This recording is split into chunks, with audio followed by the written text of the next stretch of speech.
The Feywild, known as the Plane of Faerie or simply the Faerie, is a plane that serves as an echo of the prime material, suffused with potent magic and unrestrained emotions. It is the place from which the Fae originate, and from where the first elves arrived in Faerun.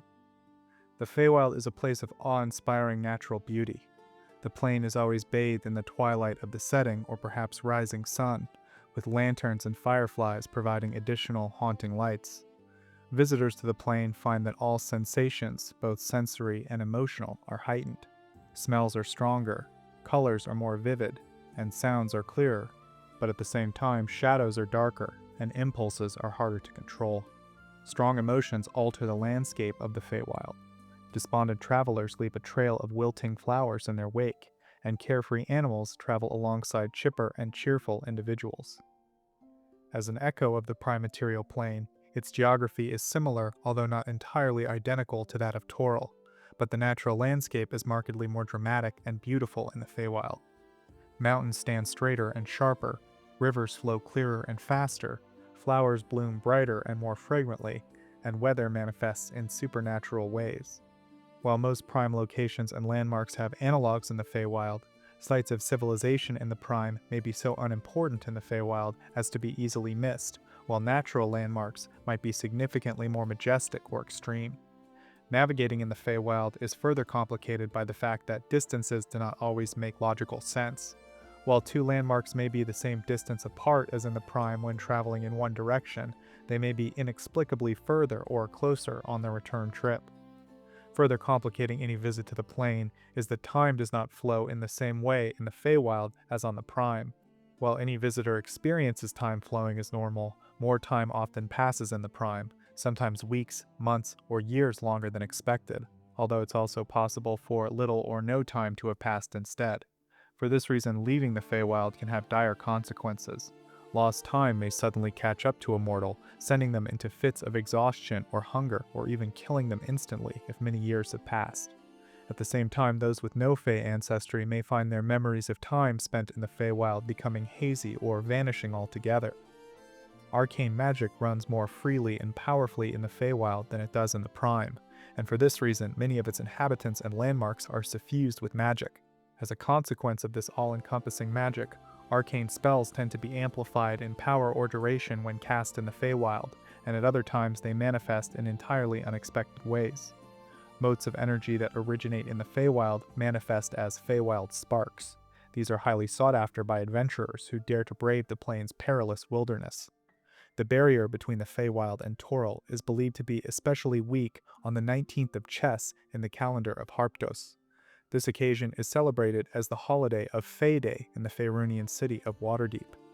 The most common means of traversing in or out of the Feywild is a Fey crossroad, which often requires special knowledge of precisely how to pass between the planes.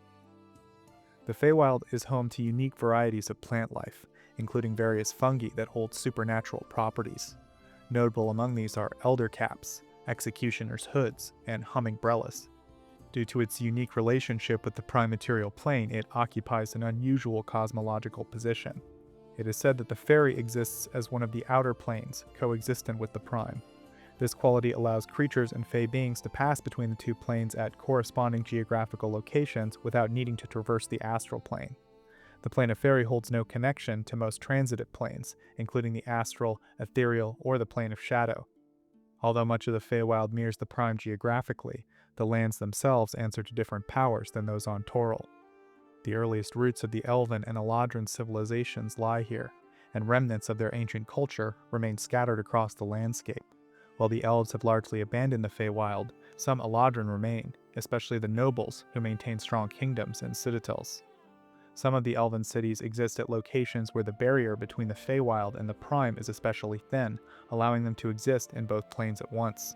These cities include Evermeet, Evereska, and New Sharandar. Certain regions in the Feywild attune to the most powerful creature nearby, whether Fey or not. These regions warp to reflect the emotions or disposition of that creature, causing the landscape and weather to shift toward gloom, tranquility, or danger. However, the creature cannot directly or consciously control its domain. The Feywild was created by the Primordials, beings of power comparable with the gods. Finding some aspects of the Prime too bright or too dark, The primordials tore these parts from the Prime, creating the Feywild and the Plane of Shadow, later known as the Shadowfell. The original deities worshipped by the elves, the fairy gods of the Seelie Court, were believed to have originated in the Feywild. The first creatures to join them in this world were the Fae, who came in many forms. Around -34,000 in the Dale Reckoning, the plane came to be ruled by a mysterious Fae creator race, who gave rise to the first Korreds, sprites, and pixies. The first record of the Fae immigrating to Abertoril from the Faerie appeared around -27,000. This great migration included the Green Elves, ancestors of the Wild Elves, and Dark Elves, and Eladrin, ancestors of the other elven races. The Fae guided the elves to Toril, hoping the then primitive creatures would help bring down the reign of the dragons. It was during this time that the ancient elves began to split into the Tel'Qasir of Toril and the Eladrin of the Feywild. During their millennium on Toril, the Eladrin established numerous realms that were more closely linked to the Faerie than other locations across the world. Around the year of running unicorns, -500, most of the Fae of the Moonshae Isles, including the Lishae and Fomorian giants, left their home on Toril for the Faerie. The Isle of Carador sank beneath the waters of the Sea of Swords. After the fall of Illianbruin in the 2nd century, some elves retreated to the Isle of Evermeet, while others sought another path. A group of these elves transported Illianbruin's capital, Sharandar, back to the Plain of Faerie. Over the millennia, the Plain of Faerie slipped further and further away from the Prime, although the two have remained inextricably linked. By the late 14th century, scholars from Faerun had observed the weakening of the bond between the Faerie and Toril. This relationship between the two planes was reversed entirely when the Spell Plague struck in the year of Blue Fire, 1385. The exact reasons for this shift remain unclear. It may have been related to the increased traffic between the Feywild and the Moonshae Isles during the preceding decade, or to the significant number of realms established by the Eladrin over the centuries. Regardless of the cause, the Feywild was yanked back into proximity with the Prime, and new crossroads and fairy pools opened up across Toril. Evermeet slipped into the Feywild, as did the demi-plane of Sildiur, and at the same time the Eladrin of the Feywild found themselves newly connected to the elven peoples of Toril. With the barrier between these planes much thinner, the Eladrin discovered they could pass easily between the Feywild and the Prime at sites of great elven magic and importance, such as Evermeet, Evereska, and Sorrowfall. Sometime during or after the Year of the Ageless One, 1479, the Fomorian king, Malabog, forged an alliance with the Torilian lich, Valindra Shadowmantle, and prepared to invade the realms through the transitive city of New Sharandar. The Giant King's war ended before it began due to the intervention of adventurers from Neverwinter. With the end of the Second Sundering, the Feywild has remained closely tied to the Prime, and Evermeet returned to Toril, where it now exists in a state of coexistence between the Prime, the Feywild, and Arvandor. The Feydark is the echo of Toril's Underdark within the Feywild. Much like the Feywild, the Feydark is more majestic and fantastical than its natural counterpart. A maze of tunnels links massive caverns through this subterranean realm. Unlike the Underdark, however, the Feydark contains terrain typically found on the surface, including forests and swamps. Despite the absence of sunlight, the Feydark teems with life. Its flora and fauna are vibrant and colorful, often exhibiting bioluminescent traits. Vines cover tunnel walls, while thorny plants and noxious flowers line the floors. Dense vegetation frequently chokes off entire passageways. Shrubbery grows from cavern ceilings, forming upside-down forests. Damaged vegetation regenerates quickly, often only within a few hours if conditions are favorable. The subterranean wilderness supports a wide array of creatures. Amphibians, insects, reptiles, and rodents thrive here, feeding on the abundant plant life. These smaller creatures, in turn, are preyed upon by wild hogs and large, flightless birds. The Feydark serves as the source of the Feywild's life energy thanks to the presence of primal mud, a thick organic sediment that ranges in color and consistency. It gathers in natural depressions and nourishes the extensive root systems of Feywild flora. Brief exposure to this primal mud can heal living creatures, but prolonged contact breaks down the tissue into raw organic matter. This mud is also responsible for forming mushroom arches, bioluminescent purple fungi that create glowing arches over tunnels. Numerous sentient species inhabit the Feydark. The most powerful among them are the Fomorians, a twisted echo of the ancient Titans. Their kingdoms fill enormous caverns and stretch across countless tunnels. Cyclopses, who serve the Fomorians as smiths, soldiers, and guards, are frequently seen carrying out their master's commands. These Cyclops forges produce potent magical weaponry. Spriggans also serve the Fomorian lords, having pledged their loyalty to the giants. Feydark gnomes, another native race, differ markedly from their surface kin. With nearly translucent skin and oversized eyes, they are marked by violent behavior, gallows humor, and a deep xenophobia. Madness and savagery are viewed as virtues within their culture. Myconids are also found in the Feydark, although they are often more aggressive than their Underdark counterparts. Though most denizens view them as a threat and destroy their colonies on sight, some Fomorian realms cultivate Myconid gardens. Chitinese are encountered in the deeper regions of the Feydark. These spider-like beings often ally with Spriggans and others who oppose the Drow. Eladrin from the surface rarely venture into the Feydark, as its confined spaces and absence of sunlight are deeply unsettling to them. Nonetheless, some who have been exiled or captured by Fomorians do dwell there. For many creatures of the Underdark, the Feydark appears as a kind of paradise. Duergar, goblins, and quaggoths have all tried to establish settlements there, although few of their efforts have succeeded for long. Drow are a common presence in the Feydark, using its vast tunnel networks to gather intelligence on the Eladrin. They frequently trade with Fomorian realms, although these relationships are often volatile.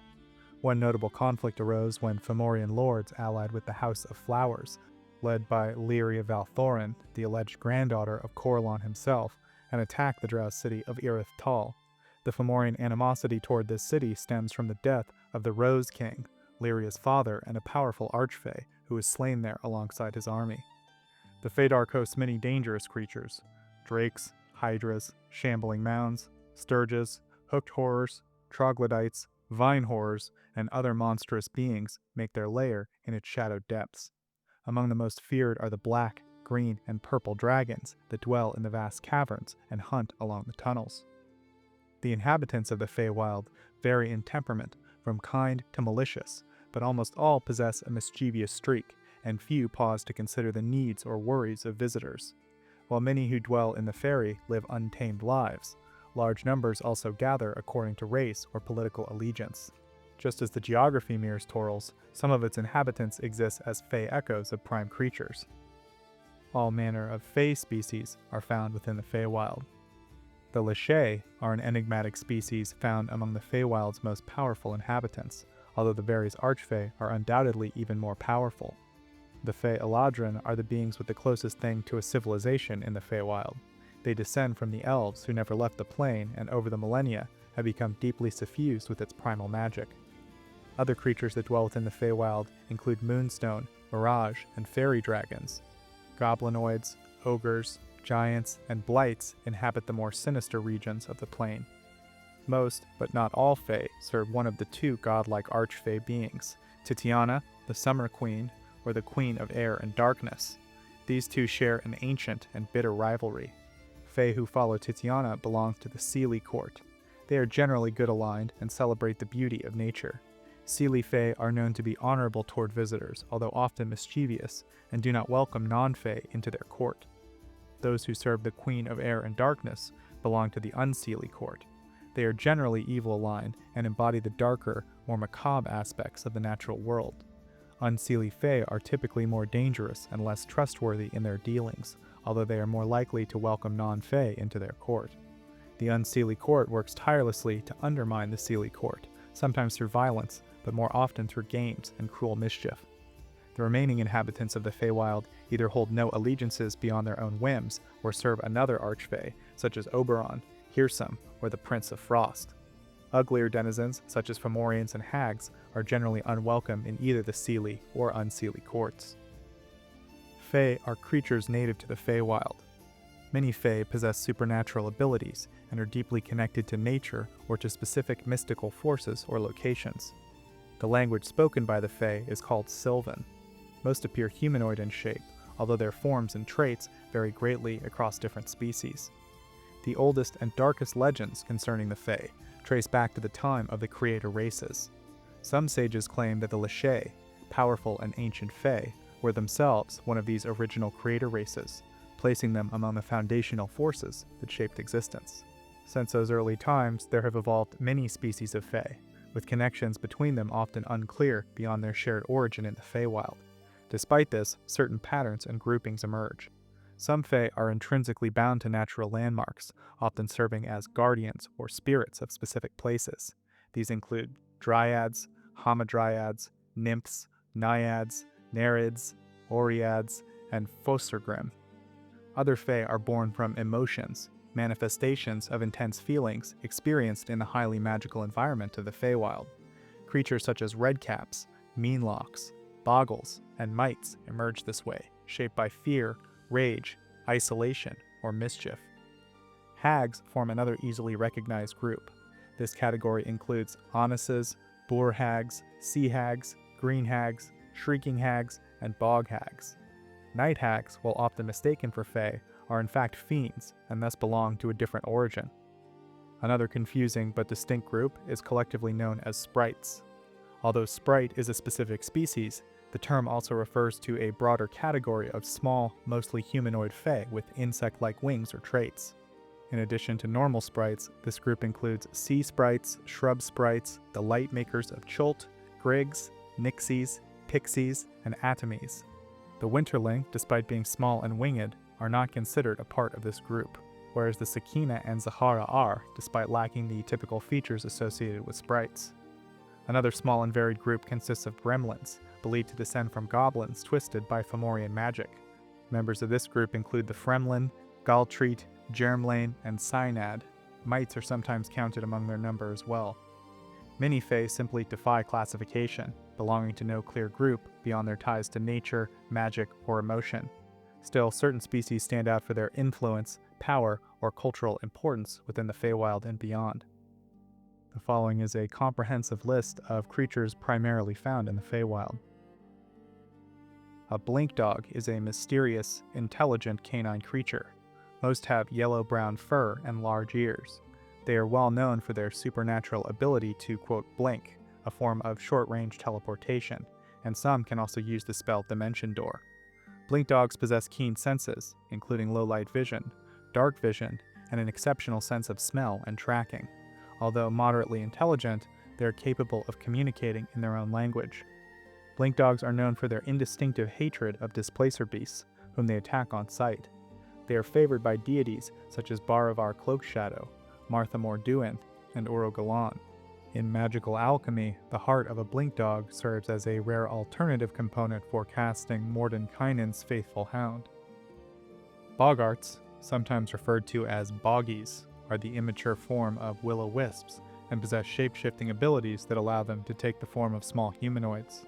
In their will-o-wisp form, they appear smaller and brighter than standard wisps. When imitating humanoids, their transformation can be so accurate that they perfectly copy individuals they have seen before. However, they can usually only maintain a humanoid form for 10 to 12 minutes at a time before reverting. In any of their shapes, boggarts can become invisible for up to 12 minutes, and frequently use this ability alongside their disorienting power to induce confusion by emitting a barrage of unbearable noise. This confusion lasts several minutes. Only a direct, successful strike can interrupt this ability. Boggarts are also resistant to most forms of magic, vulnerable only to magic missile, maze, and protection from evil. In their will-o-wisp form, they can pass through solid material up to 2 feet thick, with the exception of living matter or metal. Although they possess a basic, broken form of speech, boggarts understand all languages through a limited form of ESP. They prefer to assume the shapes of halflings, gnomes, goblins, imps, zvarts, or young Norkers, and often use these disguises to cause mischief in towns or ambush travelers. While innately predatory, they thrive in both wilderness layers and urban environments, blending into society until they strike. In combat, boggarts wield their natural lightning-based touch and may release a lightning bolt every few minutes. They can use tools or weapons, but rely more often on their innate abilities. When seriously injured, they attempt to escape using invisibility or flight in their true form. Boggarts consume both meat and life energy to grow and mature. They often lure victims in swamps or forests under the guise of being friendly humanoids, feeding on the body and spirit in a way that prevents resurrection. Cults, such as the Cult of the Dragon, have used boggart skeletons to craft magical items, including a blue variant of the Dragon's Tooth that summons spectral warriors. The essence of a boggart will-o-wisp is also a component in the Secret Page spell. In 1358, a group of boggarts was known to take over a general store called the Maltese Rock, impersonating a halfling owner, Samuel Hart, and his staff. Their scheme ended when a group of adventurers discovered the deception and drove them out. Fey stags, also known as Calygraunts, are rare fey creatures known for their unique ability to control magical items. They are short and resemble cats in build, although they possess stag-like antlers and dusty brown fur. They usually move on all fours, but are capable of standing upright. Their clawed forelimbs are ill-suited for fine manipulation, allowing only the crude use of tools. Calygraunts are solitary and elusive, preferring to dwell in remote, deep forests. Although they are rare, some sightings have included mated pairs. Each fey stag maintains a well-scouted territory and is familiar with every spring, cave, hiding place, and trap site within it. Their lairs are typically protected by numerous traps, set with an intelligence born of their territorial awareness. Despite their elusive nature, they tend to coexist peacefully with centaurs, korreds, and satyrs. Fey stags are omnivorous, although they prefer to eat mosses, mistletoe, and mint. They are vulnerable to the same predators that hunt deer. On rare occasions, a Calygraunt may become crazed or rabid, leaping about erratically and unpredictably. They are driven by an intense delight in magical items. They hoard enchanted objects and strive to master their functions. They can innately detect magical auras around them, seeing the presence of magic as visible with varying brightness. They typically determine the function, type, and remaining strength of a magical item with high accuracy. Once a Calygraunt identifies an item, it can activate and control any that respond to willpower, silent mental command, or verbal activation in their immediate area. These creatures are immune to enchantment and divination magic, and to psionic abilities that involve mind reading or mental influence, making them especially resistant to magical coercion. Frostwind Viragos are rare fae who embody the merciless cold of winter storms and the heart of blizzards. They resemble female elves with pale skin, long hair ranging from blonde to white, and solid blue eyes devoid of pupils. These fae are cruel and cunning by nature. They harbor a deep hatred for fae of temperate or warm climates, and often kill such creatures slowly and deliberately. Frostwind Viragos are known to deceive travelers, drawing them in with charm or lies before killing them. Although incapable of love, they sometimes experience desire and have been known to take humanoid partners. Such brief and violent relationships can result in the birth of a Frostwind Virago offspring. They are utterly immune to cold, and so suffused with frost that even fire poses no threat to them. Only cold iron can harm them. They speak several languages, including Common and Sylvan, and possess the ability to see in low light conditions. Their magical abilities are numerous and dangerous. One of the most feared is their Mind Freeze aura, a field of intense cold that can daze or even stun nearby creatures. This aura can be suppressed at will. Their touch freezes water and blood on contact. For defense, they can conjure a protective whirlwind of ice shards. They also possess a siren-like charm ability, capable of compelling creatures within their vicinity to walk directly toward them when they speak with intent. They can fly by magical means and swim effortlessly, even through the coldest waters. They always dwell in cold climates, favoring mountainous regions such as the frozen far and spine of the world. They survive by consuming frozen meat and hydrate by eating ice and snow. Though typically solitary, some Frostwind Viragos rule stretches of frozen wilderness, commanding the loyalty of other cold-dwelling beings. Frostfolk in particular revere them. Others live among the frost giants, serving as advisors to powerful chieftains. They are also known to serve Auril, the goddess of winter. Leprechauns are tiny, mischievous fae known for their deep love of treasure, especially gold. Standing only 1/3 the height of a human, they have pointed ears and noses. Their clothing typically consists of pointed shoes, trousers, and coats in earthy tones like brown, gray, or green. They often wear stocking caps and wide-brimmed hats. Leprechauns delight in playing pranks and stealing small valuables from travelers. Gold is their greatest obsession, and their homes are packed with hoarded coins and trinkets. If their treasure is taken, they beg, bargain, and scheme to recover it at any cost. Despite their mischief, they eat the same foods as humans and are especially fond of fine wine and smoking pipes. They tend to distrust humans and dwarves, whom they view as too greedy, but maintain friendly relations with elves, gnomes, and halflings. Though generally cordial with strangers, leprechauns never invite outsiders into their lairs. In rare cases, they may assist an injured traveler, but only under conditions of secrecy, often blindfolding the individual and ensuring that they are not followed. Scholars speculate that leprechauns share an ancestry with both halflings and pixies. They reproduce infrequently, their children are rare. However, newborn leprechauns possess the full magical abilities of an adult from birth. As inherently magical beings, leprechauns can become invisible at will. They are also capable of polymorphing objects, creating illusions, and throwing their voices. Their exceptional hearing makes it difficult to surprise them. They avoid physical conflict, preferring trickery and misdirection, although they will act to protect weaker creatures if necessary. They prefer to live in grassy, rolling landscapes, often making homes in cozy, dry caves outfitted with fireplaces and rugs. They live in family groups or clans of around 20 individuals, but never form villages or towns.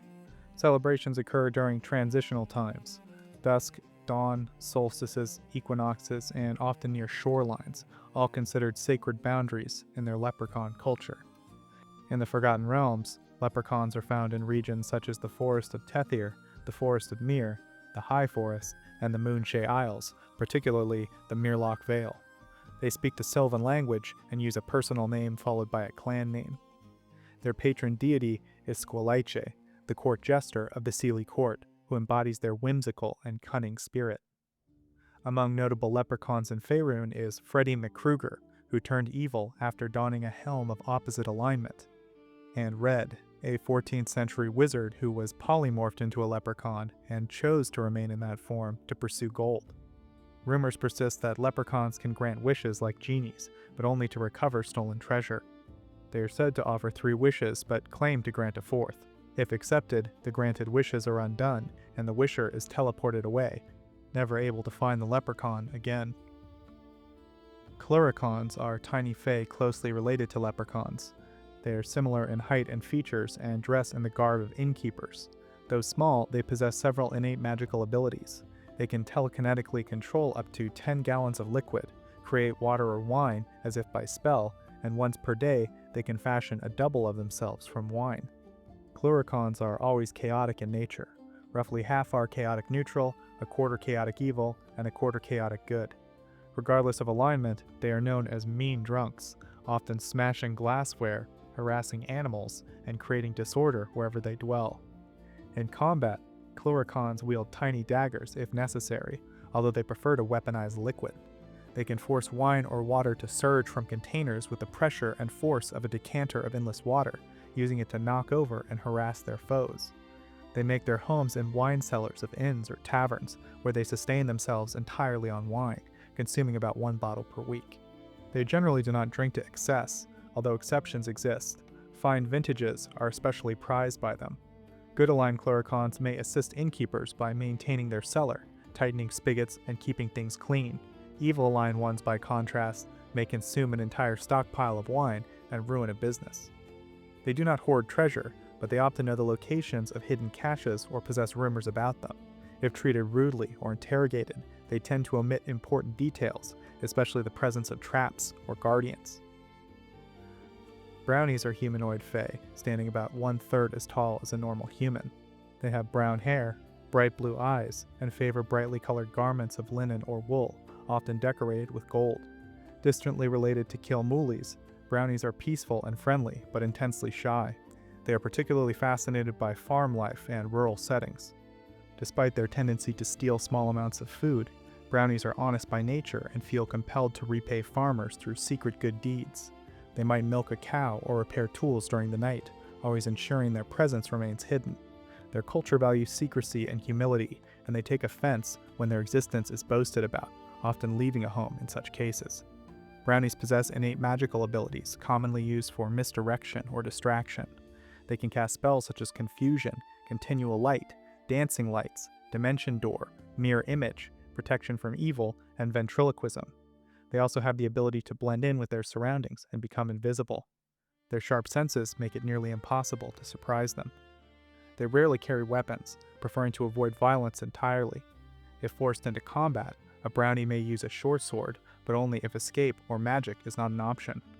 Brownies are excellent repairers of objects made of leather, wood, or metal, and often carry small toolkits for this purpose. They are renowned as guides, with precise knowledge of terrain they inhabit. They are vegetarians, gathering wild fruits, grains, and vegetables, especially produce that would otherwise go to waste. They typically dwell in rural settings, taking residence in small burrows, abandoned buildings, or the hidden corners of homes and barns. When they settle in a household, they are referred to as house brownies. These secretive residents emerge only at night to perform tasks such as repairing clothing, spinning yarn, baking, or warding off intruders. Hosts aware of their presence leave offerings of bread, fruit, milk, coins, or gems, but public boasting or disrespect will drive house brownies away. Outside of the Feywild, they are found across the northern reaches of Faerun, including the woods of Cormanthir, the High Forest, the city of Waterdeep, and the Lyrath Forest on Gwyneth Isle. They are also known to inhabit the forest of Myr and Tethir, and the uplands of Aglarond. In Maztika, a nomadic group once roamed the Pascoda Basin before settling in the village of Kin El Paz. Brownies speak Common, Elven, Halfling, and Sylvan, and are familiar with the languages of pixies and sprites. They are generally friendly towards humans, dwarves, elves, and domestic animals, although their shy nature keeps them hidden. They are willing to aid lawful good individuals, and often act as guides if approached with courtesy. They steal treasure from evil creatures, and sometimes leave it where good people might find it. They serve the Seldarine, and are also among the Fae known to serve halfling deities such as Arvarine, Brandobaris, Cirillali, Sheila Peroril, Urogalan, and Yondala. Some legends claim that brownies are distant relatives of halflings, possibly the result of unions between halflings and pixies. In certain halfling creation myths, Yondala is said to have created the first halflings by transforming a lonely, sorrowful brownie. Dobies are a race of small humanoid fae closely related to brownies. Like brownies, they resemble elves and have brown eyes and brown hair, although their ears are only slightly pointed. They typically dress in drab, rugged clothing reminiscent of rural laborers, blending easily into the pastoral environments they favor. They are reclusive and gentle by nature, preferring to avoid conflict whenever possible. Rather than confront the danger, they quietly sneak away. Like brownies, they feel morally compelled to repay the farmers they take food from, often by performing chores or guarding hidden treasures. They are famously difficult to offend, partly because they are largely oblivious to insults. When scolded or confronted by a homeowner who discovers their presence, Dobies almost always misinterpret the criticism as dissatisfaction with their work and respond by redoubling their efforts. Dobies possess minor magical abilities focused on confusion and disruption. Common spells used by them include Confuse Languages, Grease, Forget, Fumble, and Brave Enfeeblement. However, their naivete makes them especially vulnerable to charms and illusions, as they are gullible. In combat, Dobies are clumsy and inexperienced. They tend to wield makeshift weapons or tools such as hammers or hoes, and rarely handle standard arms like daggers or short swords with any skill. Violence is never their first choice, but they are fiercely protective of their landlord's home and families, doing what they can to ward off intruders or hostile creatures. They live in small family units, typically in crude cottages made of twigs and thatch hidden in thickets at the edges of farmland. Unlike brownies, they avoid entering the homes of their landlords, fearing that any accidental damage they cause would make them seem like malevolent spirits. Instead, they emerge only at night or when no one is home to perform their chores. Unfortunately, they often bungle their tasks, leaving behind small messes or unintended consequences. Strictly vegetarians, they forage for discarded grains, fruits, and vegetables after harvest, although they are less efficient than brownies in this pursuit. They also tend to the plants in a farmer's fields as part of their contribution. They typically make a home in temperate rural regions. Dobies speak the same language as brownies and are also fluent in Common and at least one other Fey tongue, such as the language of pixies or sprites. They are also favored by halfling deities. Priests of Erevan Illicere are even capable of assuming the form of a Dobie through the use of the fairy form spell. Faerie Fiddlers are a rare and obscure species of Fae, notable for their unusual appearance and magical musical talents. They resemble extremely thin, withered old men, no more than 1/3 of the height of a human, always dressed in somber, archaic clothing. Each one carries a miniature, exquisitely crafted fiddle that serves as the focus of their magical power. Despite their aged and fragile appearance, they are perpetually cheerful, lively, and spry. They live only to protect other members of their community and to bring a touch of joy and harmony to the world. They hold no ambition or desire beyond these simple goals. Their magic is channeled entirely through their music. The simplest of their tunes can be woven into any melody and allows dancers to ignore hunger, thirst, and fatigue while the music plays. A more forceful melody compels any who hear it to dance uncontrollably, much like the spell Otto's Irresistible Dance. Their most powerful tune, however, can only be played under a full moon. It mimics the effects of time stop, causing a single hour of dancing to pass as a year in the outside world. This tune is rarely used, and only against those who have deeply offended the Fae without resorting to violence. Faerie Fiddlers are completely immune to charm and enchantment magic. They also understand all languages spoken by fairy kind, allowing them to communicate effortlessly within any Fae society. Although they never initiate violence, they will defend themselves and their companions with their music if necessary. They are always found living in communities of other Fae, but never in numbers greater than one per settlement. Each fiddler is seen as a unique and treasured member of their society, often regarded as a cultural icon within the Fae courts. Gorse are tiny Fae who dwell within the thorny gorse bush from which they take their name. Standing no taller than a human hand, they resemble miniature human children with pointed ears and delicate butterfly-like wings. They typically wear simple garments in green or yellow, blending into the yellow blossoms and evergreen foliage of their plant homes. Shy and unobtrusive by nature, Gorse prefer to remain hidden and avoid conflict when possible. They live in tribal communities within dense gorse thickets, which serve as natural fortresses. The sharp thorns and tangled branches deter larger intruders. Their homes may contain treasure caches that include magical potions. Due to their size, a single potion intended for a humanoid might yield as many as 20 doses for them. Conversely, potions requiring full volume consumption are often stored or traded for something more practical. Like many Fae, Gorse possess innate magical abilities. Each can cast Exterminate, Sprout, Distract, and Mirror Image. A few of them have the additional power to cast Goodberry and Spike Growth. They use Exterminate not only as a defensive tool, but also to deal with creatures that pose threats to their tiny size, pests to most, but deadly to them. When forced into combat, Gorse defend themselves in their homes using minute bows, spears, and swords. Some of their arrows are tipped with a mild poison that causes confusion. They are not aggressive, but will fight fiercely to protect their lairs and tribes. They are strictly herbivorous and speak their own language, as well as those of sprites and pixies. While wary of larger creatures, they are known to form bonds with druids, elves, or others who protect the forest from threats like wildfires and predators. In such cases, they may send a few members of their tribe to accompany or aid a protector for a time. They may also respond favorably to respectful visitors who offer bread, fruit, or milk. They are favored by the deities of the Seldarine, who value their quiet guardianship of nature and gentle magical ways. Hoary Hunters are rare, powerful, malevolent Fae aligned with the Unseelie court. They appear as gaunt, elven figures with exaggerated, sharp features that unsettle mortal onlookers. Every part of their appearance is stark white, their skin, hair, eyes, and clothing making them resemble ghostly apparitions under the light of the moon. On cold, moonlit nights, their presence is both haunting and unmistakable. Patient and relentless, Hoary Hunters embody cold precision and cruelty.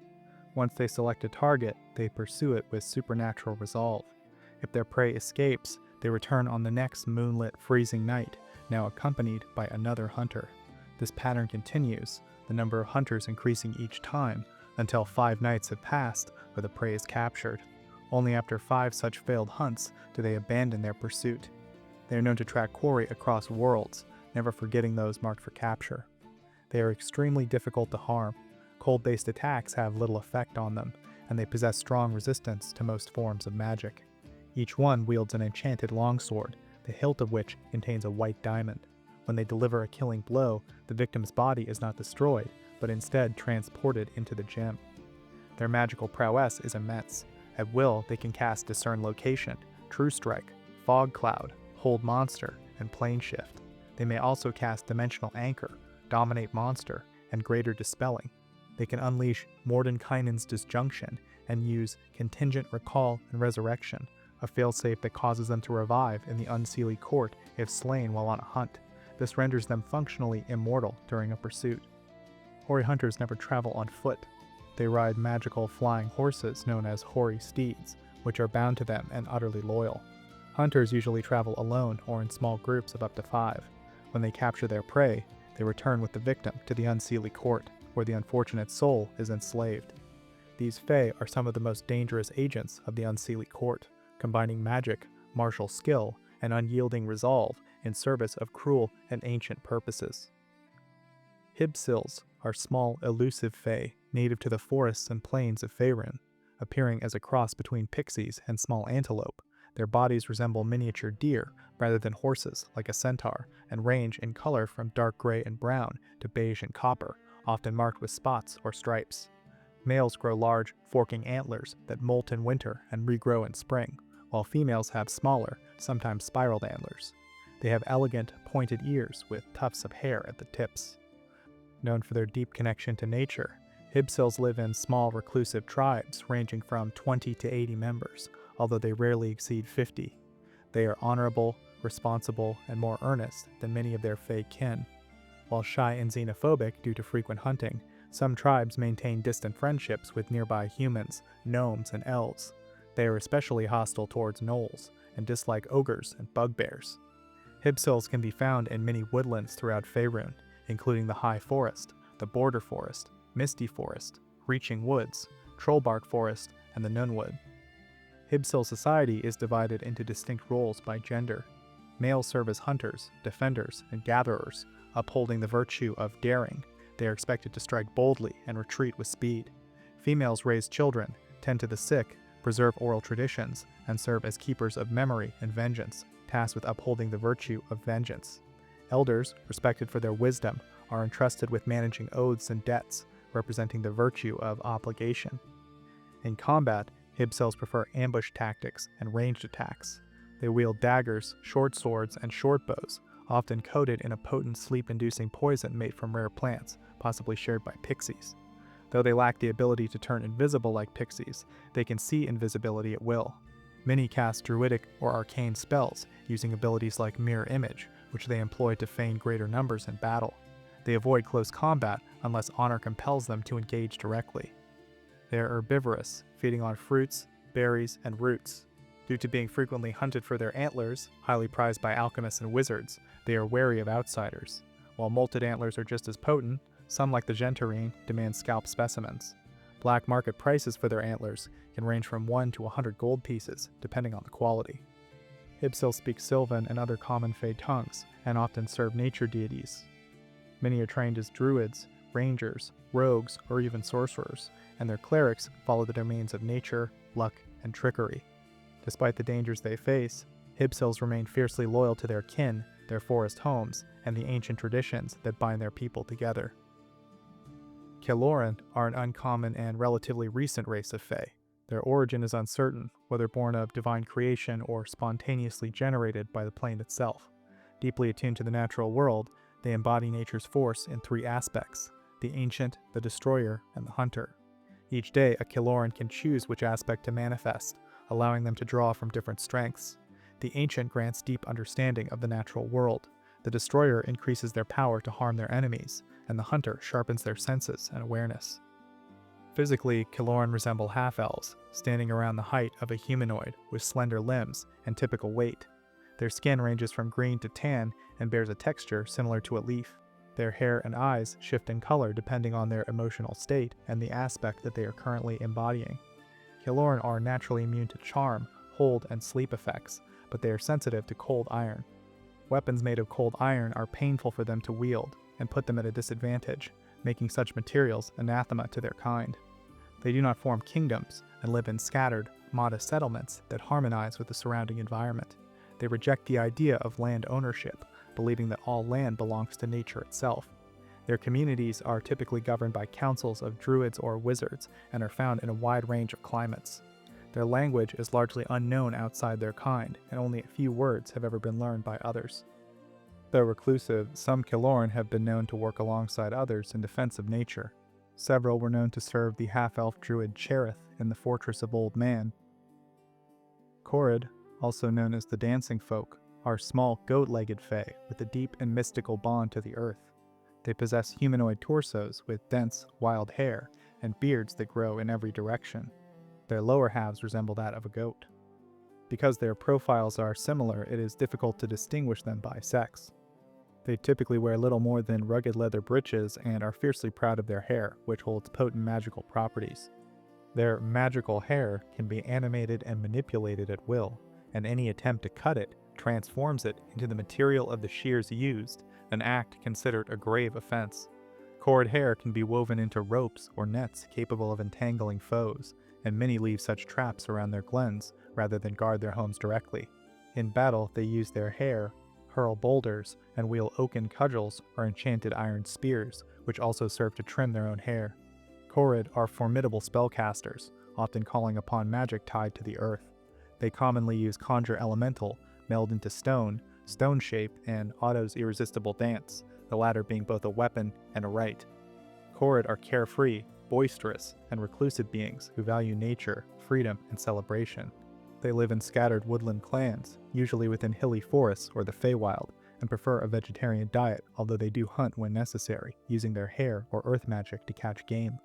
Once a week, they hold sacred dances to honor their patron god, Tapan the Undying. Accompanied by music from bone flutes, slap drums, or harps, these dances are not just for merriment, but a ritual. They drain vitality from the dancers and offer it to Tapan. Elder Korred often accept death through this rite as an honorable passing. Interrupting such a ceremony is viewed as a grievous insult and may provoke violence. Afterward, they feast and drink potent berry wine brewed in massive stone vats. Their mystical attunement allows Korred to sense vibrations in the ground, locate veins of precious metals or gems, and navigate underground passages with ease. They can communicate in the languages of dryads, satyrs, centaurs, elves, sprites, sylphs, and even druids, although they also have a unique language of their own. They are counted among the Fey races that serve the Seldarine and are known to dwell in the divine realm of the Merciful Court under Sharandlar's patronage. Though naturally reclusive, Korred tolerate rangers, druids, and elves, and often mingle with dryads, satyrs, and elemental creatures like Gelebdur and Oreads. The latter they are even known to mate with on occasion. Some speculate that Korred were the original creators of the druidic stone circles. They have long been targeted for the magical properties of their hair, which can be crafted into entangling ropes or nets. However, any attempt to cut their hair is met with fury. Their fermented wines are also prized for brewing magical potions such as Philters of Love or Potions of Human Control, and their knowledge of minerals draws seekers hoping to harness their earthbound lore. Their history stretches back to at least -34,000, and they have occasionally involved themselves in wider conflicts, such as the defense of the High Forest in 1369 against Hellgate Keep, or more recently in 1479, when two Korred assisted the cult of Voldini in covering their escape after the theft of the Tome of Twilight Boughs. Though elusive, Korred remain among the most enigmatic and storied of the Fae. Leanan Sidhe are rare captivating Fae who serve as muses to mortal artists. They appear as radiant, alluring beings, full of life and charm, although only other Fae can perceive their true forms. Leanan Sidhe are natural shape changers, altering their appearance to match the desires or expectations of specific mortals they choose to inspire. They can take on the form of various humanoids, always selecting the visage that best captivates their chosen artist. These Fae are not governed by traditional notions of morality. They are neither good nor evil, lawful nor chaotic. Instead, they act according to their nature, driven by instinct, passion, and the deep compulsion to spark creation in others. They select a mortal artist of exceptional talent and spend several days with them, igniting a surge of creativity that often results in masterful works of art. This brief time is typically one of intense passion and often includes a romantic or intimate relationship. Once the Leanan Sidhe departs, the inspired mortal frequently collapses into despair. Without the Fae's presence, the world seems hollow, and the artist may lose all desire to create. Some recover in time and rediscover their creativity, but others never regain what was lost. Should the artist misuse the inspiration granted through arrogance, cruelty, or wastefulness, the Leanan Sidhe may extract a terrible punishment. Known as the Kiss of Death, this magical affliction slowly drains the victim's health until death. Only the presence of one of their kind can delay its effects, and only powerful magic, such as Wish or Miracle, can remove it entirely. Leanan Sidhe possess low-light vision and speak both Common and Sylvan. They avoid combat and carry no weapons unless forced to defend themselves, in which case they may resort to using a dagger. They do not seek violence and only fight if there is no other alternative. In Fey society, Leanan Sidhe hold a unique role as living embodiments of inspiration. Though rare and enigmatic, their presence leaves a lasting impact, transforming moments of artistic brilliance into both a blessing and a curse. Quicklings are a small, vicious species of Fey known for their blinding speed and cruel temperament. Standing around 1/3 the height of a human, they resemble feral, slender elves with pale blue to blue-white skin, snowy white hair, and sharp, angular features. Their eyes glow faintly with yellow light, revealing the cold, calculating minds behind their frantic movements. Once a taller, lazier race of Fey, Quicklings were cursed by the Queen of Air and Darkness after repeatedly arriving late to her summons. She reduced their height, vastly accelerated their speed, and shortened their lifespans to just an average of 15 years. This transformation made them incredibly fast and frenetic, with minds and bodies that never slow down. They are hyperactive and restless, constantly pacing or twitching when forced to remain still, and rarely speak coherently unless they make the effort to slow their speech. Cruel and devious by nature, Quicklings live for mischief, particularly when it causes confusion, pain, or discord. They target creatures slower than themselves with elaborate pranks or sabotage, and they take joy in manipulating others into conflict. Their actions are rarely random. They are clever and calculating, and other mischief often masks a greater malicious intent. Their most distinctive trait is their supernatural speed, which renders them almost invisible while in motion and difficult to track or target. In combat, they rely on ambushes, darting attacks, and overwhelming faster strikes, often using daggers or short swords to target weaker opponents while avoiding stronger ones. Some possess natural magical abilities, allowing them to cast spells such as Ventriloquism, Forget, Levitate, Shatter, Dig, and Fire Charm at will. Quicklings speak Sylvan along with the languages of brownies, pixies, halflings, and elves. However, they must deliberately slow their speech to be understood by others. They typically live in forests, both in the Feywild and on the Prime Material, especially in areas under the influence of the Unseelie Court. Their lairs are often found near cursed springs or sites tainted by chaos and ancient Fey magic. They live in tight-knit, extended family groups, sometimes led by 1 or 2 dominant Quicklings depending on the size of the group. They frequently serve the Queen of Air and Darkness, and often work alongside other evil Fey. In the Feydark, they are known to act as elite spies, saboteurs, and assassins for Fomorian rulers, valued for their speed and stealth. They harbor a particular dislike for druids, especially those who serve Titiana, and often target them for harassment and humiliation. Though their exact origin is uncertain, some legends claim Quicklings may be descended from brownies who meddled with forbidden magic, ultimately bringing the Queen's curse upon themselves. Whatever their origin, they now exist as some of the swiftest and most dangerous Fey in the realms. Ragewalkers, known as the war-torn Fey, are embodiments of war-scarred landscapes, Fey beings twisted by centuries of bloodshed and destruction. They appear as towering figures, clad in tightly fitted, metallic armor, their faces rarely seen beneath the plating. When visible, their features resemble those of elves, but their face is always contorted in expressions of bloodlust and madness. Their skin, where exposed, is pale gray. These Fey are driven by a singular terrifying purpose, to end war by annihilating everything capable of waging it. Their mindset is wholly alien, consumed by violence and a warped sense of peace through eradication. To most, they appear utterly insane, incapable of compromise or reason. A Ragewalker is always surrounded by a swirling cloud of spectral or physical weapons, blades, spears, and fragments of shattered arms that orbit them at all times. These weapons lash out unpredictably, and any ranged attack against them risks being deflected or redirected. They can force creatures nearby into uncontrollable berserker frenzies, turning friends into foes in a heartbeat. They also wield a range of innate magical abilities and are particularly skilled in commanding living spells, sentient manifestations of magic that serve them like soldiers.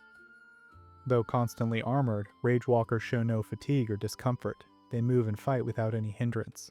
They can see perfectly even in dim light and speak multiple languages, including Common and Sylvan.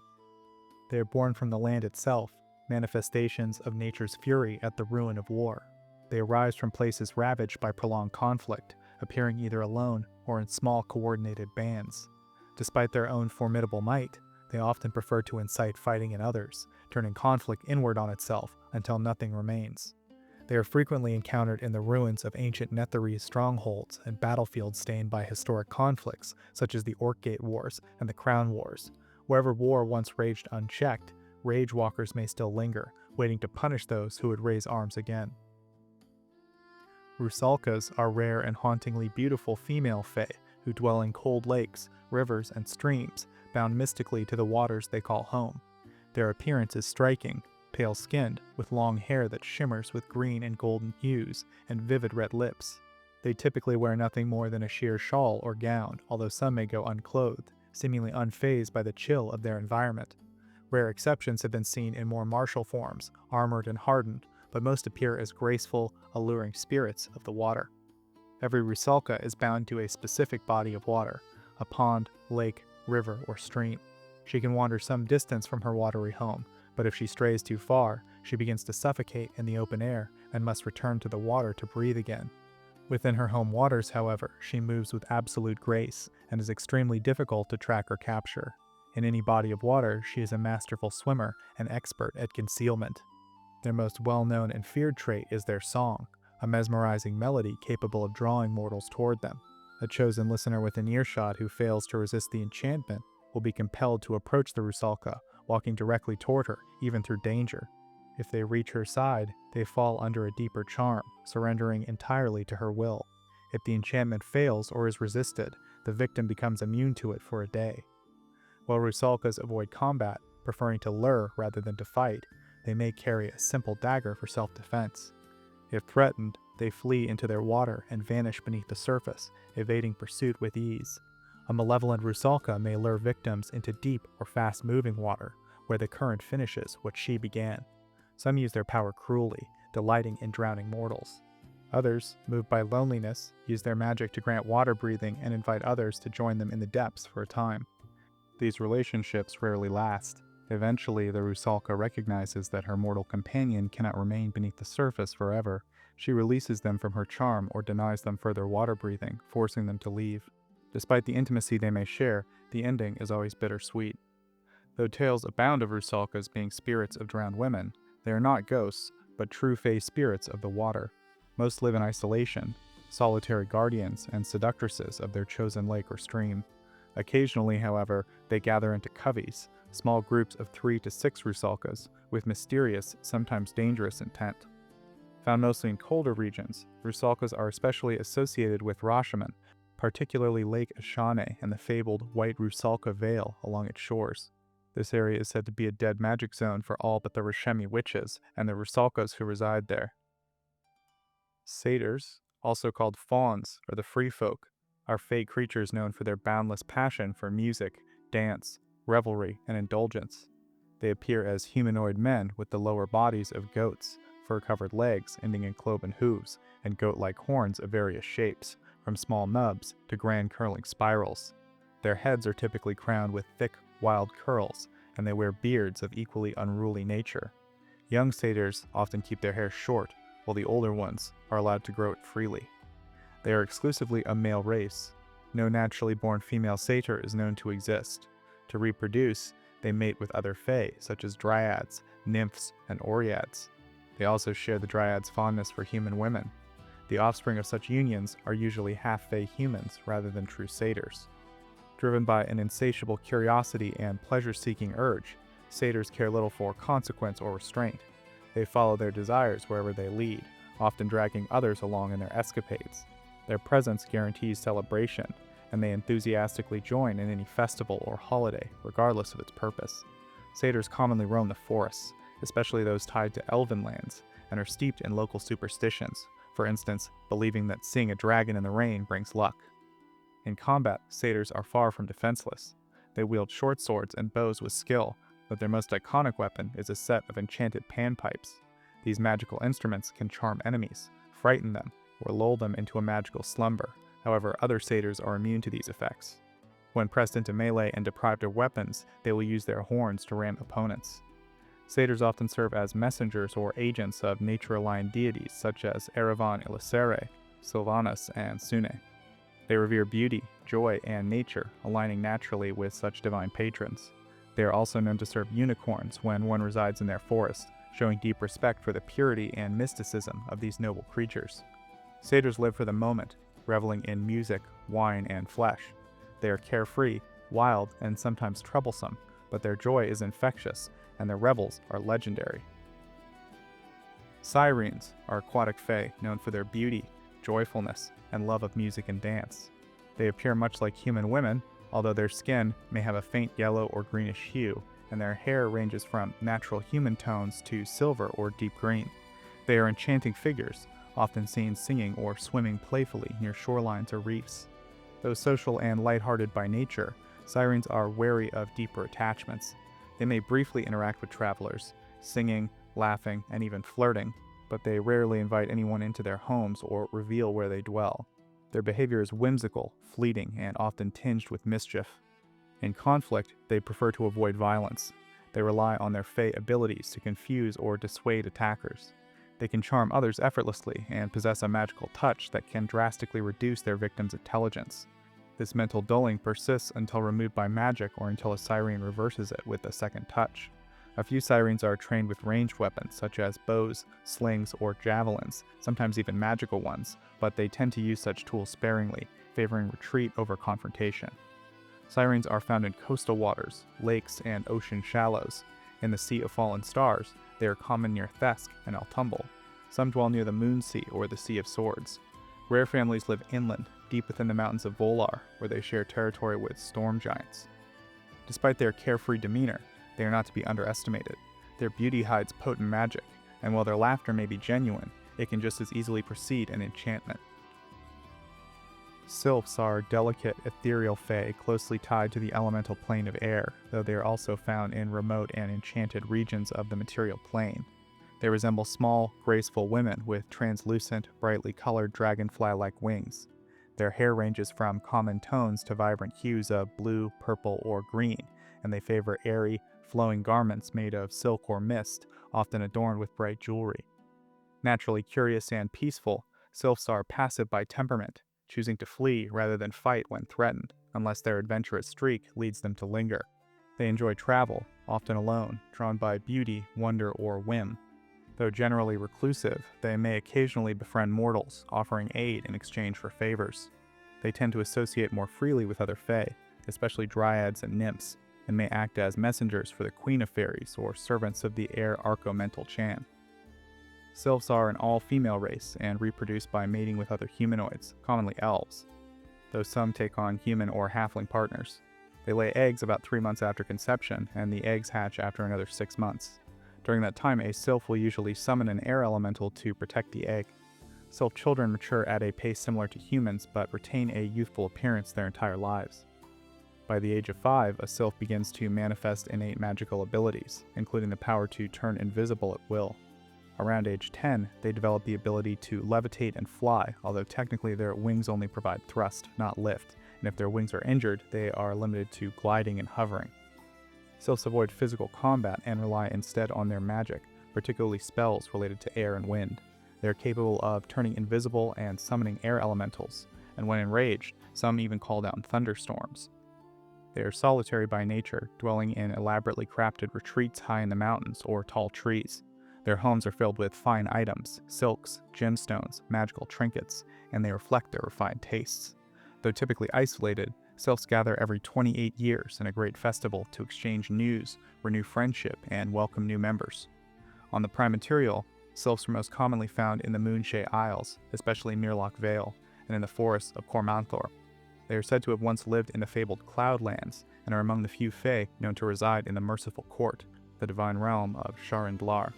They speak their own language as well as Common and Auran, the language of the air elementals. Though distant from mortal affairs, sylphs are graceful, mysterious, and ever watchful, drifting on the wind and appearing only when they choose. Thorns are small, vigilant fae warriors who serve as protectors of other fae beings. Named for the thorn-woven longswords they wield, thorns are rarely seen alone and are usually encountered in fae glades or enchanted woods where more powerful or vulnerable fae reside. They are especially common in the Dale Lands and the deep forests of Kormanthor. Thorns act swiftly and silently when their wards are threatened. They favor stealth and ambush tactics, often striking from concealment before their target is even aware of danger. Their signature weapons include enchanted sleep arrows, which lull enemies into magical slumber, and their attacks are often enhanced by the precision of a sneak strike. Though elusive, they are known in local folklore. In the Dalelands, stories of thorns and their gentler counterparts, petals, are told around fires to warn children against straying too far into the Fey-haunted woods. These tales speak of hidden eyes in the leaves and silent blades among the trees, a reminder that the forest watches, but also protects its own. Lunar Ravagers are towering, bloodthirsty fae who dwell in the lodges suspended among the clouds. They descend under moonlight to hunt in the lands below, driven by a primal joy in violence and the thrill of the chase. Some claim they are nature's cruelty-given form, chaos wrapped in muscle, armor, and horn. They appear as large, pale-skinned humanoids, always clad in heavy studded leather armor. Their blonde hair and brutal build mark them as imposing figures, even at a distance. Each carries a crescent-bladed battle axe, javelins, and a shield, and they each carry a bronze hunting horn that produces an eerie, bone-chilling wail. Lunar Ravagers are vicious and self-serving. While many are cruel to the point of sadism, some are more focused on personal challenge than slaughter. These rare individuals, driven by a desire to test their own strength, may even barter or strike alliances, but only when it suits them. Regardless of their individual nature, they all celebrate strength, conquests, and the spoils of war. Gifted both physically and magically, they move through the world with brutal precision. They can walk on air, vanish from sight, or call down fairy fire to expose hidden prey. When bathed in moonlight, they can teleport across vast distances, either returning to their floating homes or striking deep into enemy territory. They can even project their vision to familiar moonlit locations from afar. On the hunt, they are cunning. Lone Ravagers stalk their prey invisibly, studying weakness before striking. Packs spread out in loose, mile-wide formations, sweeping the land while using Pass Without a Trace to obscure their movements. When prey is found, they surround it, coordinating through horn blasts and war cries, and close in for the kill. Their hunts only end in blood or retreat, never in mercy. In the skies, they live in nomadic cloud lodges, vast floating fortresses that drift with the wind. Each lodge houses a clan, bound by blood or mating, and filled with trophies, weapons, and stolen treasures. These lodges are crude but functional, crafted only for war and wealth. Ravagers disdain any craft that doesn't serve battle or indulgence. Their society is brutal but merit-based. Status is earned through raiding, loot, and showmanship. Clans may clash or carouse when they meet, sometimes exchanging goods, members, or blows. Despite their savagery, they are clever, organizing raids with precision and cunning. Many pass down heirloom horns or weapons as symbols of prestige and legacy. Occasionally ambitious Ravagers strike out alone, seeking fame and glory. These are the most dangerous, capable leaders and brutal commanders, often rallying ogres, orcs, or darker fae under their command. Others, stranded from their lodges by betrayal or misfortune, carve out a territory on the surface and rule by fear. Some train in martial paths, most often as barbarians, but also as rangers or rogues. A few even serve dark gods, such as Arenthul. Most Ravagers avoid settled lands after painful lessons from powerful wizards or the Harpers. Yet in the east, whispers tell of red wizards making pacts with Ravager clans, trading gold and plunder for skyborne transport and mercenary might. Killmoulis are tiny, shy fae known for living in quiet partnership with larger folk, particularly tradesmen, millers, and farmers. Appearing somewhat like scrawny brownies, they are distinguished by their comically oversized heads, massive noses, large ears, and total lack of mouth or chin. Their bodies are small and frail, rarely reaching the height of a human shin, and their awkward proportions belie their nimble and stealthy nature. In personality, Killmoulis are harmless and good-natured. They favor practical jokes, mostly playful and mischievous, though if threatened or mistreated, their pranks can become destructive. They are extremely timid and go to great lengths to remain unseen. Simply being spotted can cause them to flee in panic or even drop dead from fright. Still, they love observing humanoids from the shadows and can become quite attached, secretly helping with small chores or pest control. Leaving out warm food or bits of clothing is an invitation to friendship. Despite their silence, Killmoulis are constant gossipers among themselves. They communicate via telepathy, exchanging endless stories, tips, and warnings. To those lucky enough to form a connection, this mental chatter may be felt as pleasant sensations or flashes of insight, often conveying far more than a word ever could. Killmoulis live where food and industry meet, granaries, kitchens, breweries, and mills. They inhabit the cracks and hollows of wood and floors, venturing out only when no one's around. They keep small stashes of scavenged or stolen treasure, usually taken from cruel owners or forgotten corners, and willingly share what they have if they're friendly towards others. Their presence can be a mixed blessing. They perform helpful tasks, warn of danger, and kill pests, but consume a considerable amount of food, which they absorb by snorting it through their long noses. They defend themselves primarily against cats, dogs, and rats, all of which instinctively attack them. Killmoulis are surprisingly resourceful, poisoning larger animals and dispatching rats with long needles. They rarely, if ever, attack humanoids, lacking both the means and the general inclination. Their method of reproduction is still a mystery.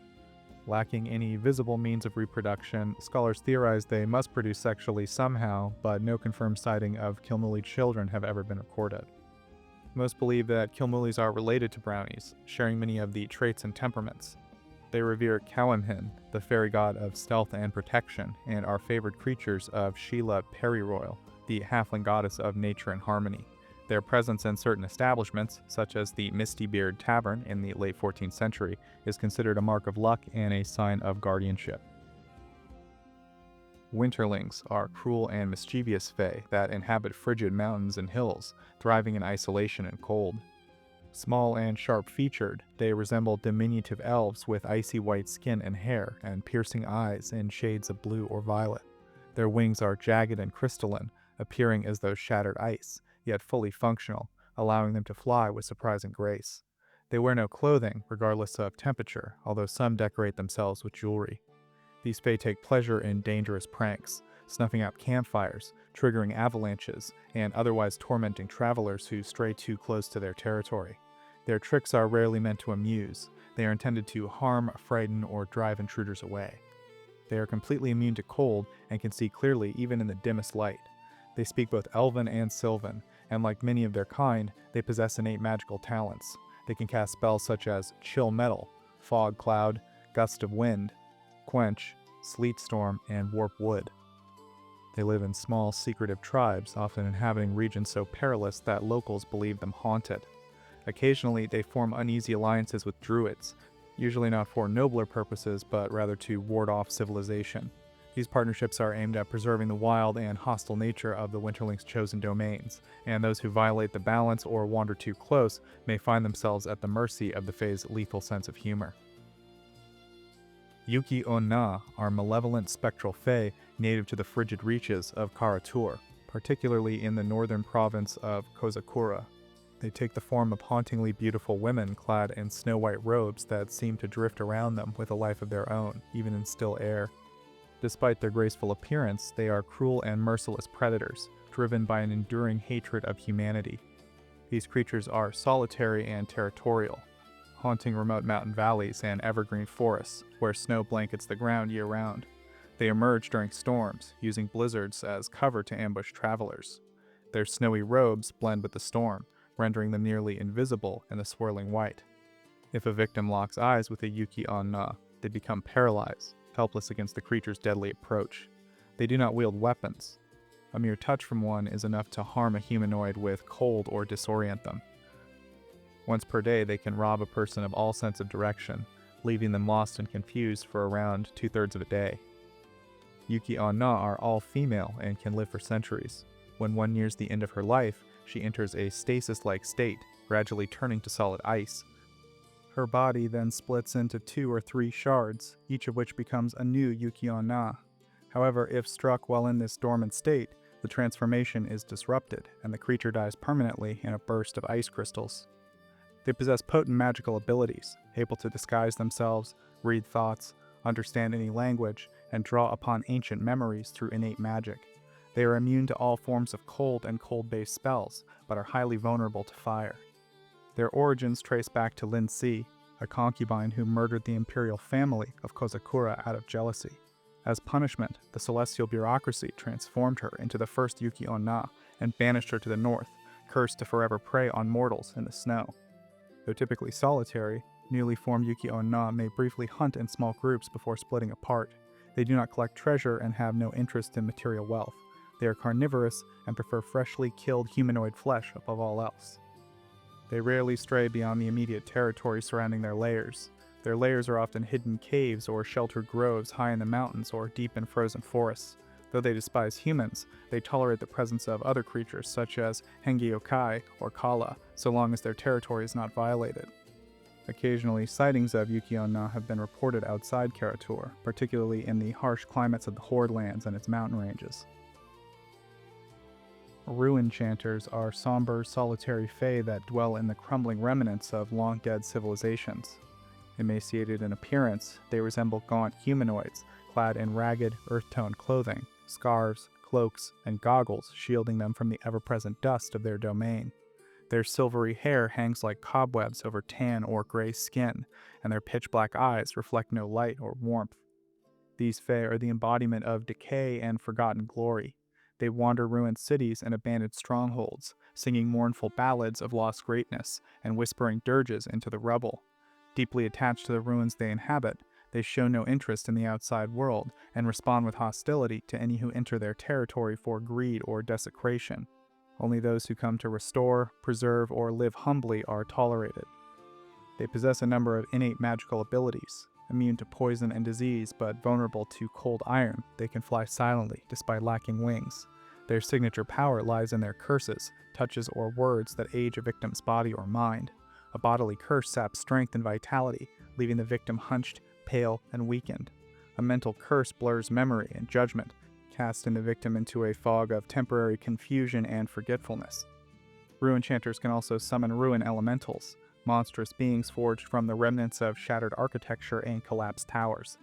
The summoning causes a storm to swirl above their home. Each elemental serves its summoner until destroyed, and many Ruin Chanters are attended by more than one. In battle, the Chanters direct these elementals to engage enemies while they cast spells from afar or lure foes into treacherous terrain, feigning clumsy leaps to conceal their ability to fly. Despite their melancholy nature, Ruin Chanters are not incapable of companionship. When two encounter each other, they announce their presence through song. If a welcome is sung in return, they may share news or stories. Males and females sometimes mate, and their offspring grow up far from their parents' homes, drawn to ruins untouched by others. Their diet is as bleak as their homes. They eat dust, ash, and whatever stagnant water they can find. They sleep on rubble, undisturbed by grit or grime, content to live amidst the collapse. By the late 14th century on Toril, groups such as the Red Wizards and Centaurum scour ruins in ancient climates, seeking the ruin elementals that guard powerful artifacts. Whether they understand that these elementals serve ruin chanters remains uncertain, but they pay handsomely for leads and lore in regions with ruins. Shadovigs are small, malevolent fae, believed to be corrupted by the power of the Shadow Weave. Standing no taller than a handspan, they resemble wingless pixies with ashen gray skin, clawed fingers, and veiled eyes that seem to shimmer with hidden malice. They dress in black leather armor made from overlapping belts and straps, blending easily into the shadows they prefer to inhabit. Born of twisted magic, Shadovigs are most dangerous in darkness. The deeper the shadow, the more potent their abilities become. In dim or dark conditions, they move faster, strike harder, vanish more easily, and perceive their surroundings with uncanny precision. Their stealth is nearly unmatched, and they are particularly fond of ambushing their prey with precise, venom-laced claws. They are naturally attuned to darkness, with excellent night vision and reflexes that defy normal reaction speed. They can replicate invisibility and mirror image, allowing them to confuse and evade opponents with ease. While not heavily armored, their agility and shadow-enhanced senses make them elusive in battle. In melee, they strike with poisoned claws, relying on speed and surprise rather than brute force. They avoid direct confrontation, preferring hit-and-run tactics or ambushes from hiding. Their nature makes them ideal spies, assassins, and saboteurs. Many serve powerful masters, such as shadow mages, assassins, or even entities of the Shadow Weave, while others operate independently as mercenaries or informants. Some even act as familiars for arcanists steeped in shadow magic. These corrupted fae are thought to have once been sprites, perhaps twisted by the influence of Shar or Mask and the dark energies of the Shadow Weave. Brambles are a vicious, diminutive race of evil fae known for their aggression, cruelty, and spiked armor. Standing no taller than the length of a human hand, they possess dark, wrinkled skin, unnaturally long claws, and sharply pointed ears. A set of spines juts from their backs, resembling the skeletal framework of tiny dragon wings. These are not functional for flight, but some brambles secrete a potent burning poison from them. Their signature feature is their armor, crude plate mail covered in jagged artificial spines and barbs. It is dangerous even to the touch, capable of injuring those who attempt to grapple or strike them. The armor is custom made and features holes for their wing spines. Though small, brambles wear it at all times and take pride in the pain it inflicts on their enemies. They are aggressive and supremely overconfident, especially when dealing with taller beings such as humans, whom they mockingly call giants. They delight in picking fights, issuing ridiculous challenges, and refusing to honor any wagers they lose. Their sense of cruelty is especially directed at other fae. Pixies, sprites, and other flyers are frequently targeted by their anti-flying spells, cast just so the brambles can chase them down and torment them. They are capable of minor magic, including the Charm Mount spell, which they use to ride small animals. Porcupines are prized as mounts among their kind. The rare spellcasters among them can cast the anti-flying spell. While they may occasionally use crude barbed spears, they prefer to throw themselves bodily at enemies, using their armor as a weapon. Against small foes, they often attempt to grapple or wrestle. They live in nomadic bands, camping in the thorny thickets guarded by their mounts. These bands are violent and unstable, splitting apart when they grow too large and maintaining control through poison and intimidation.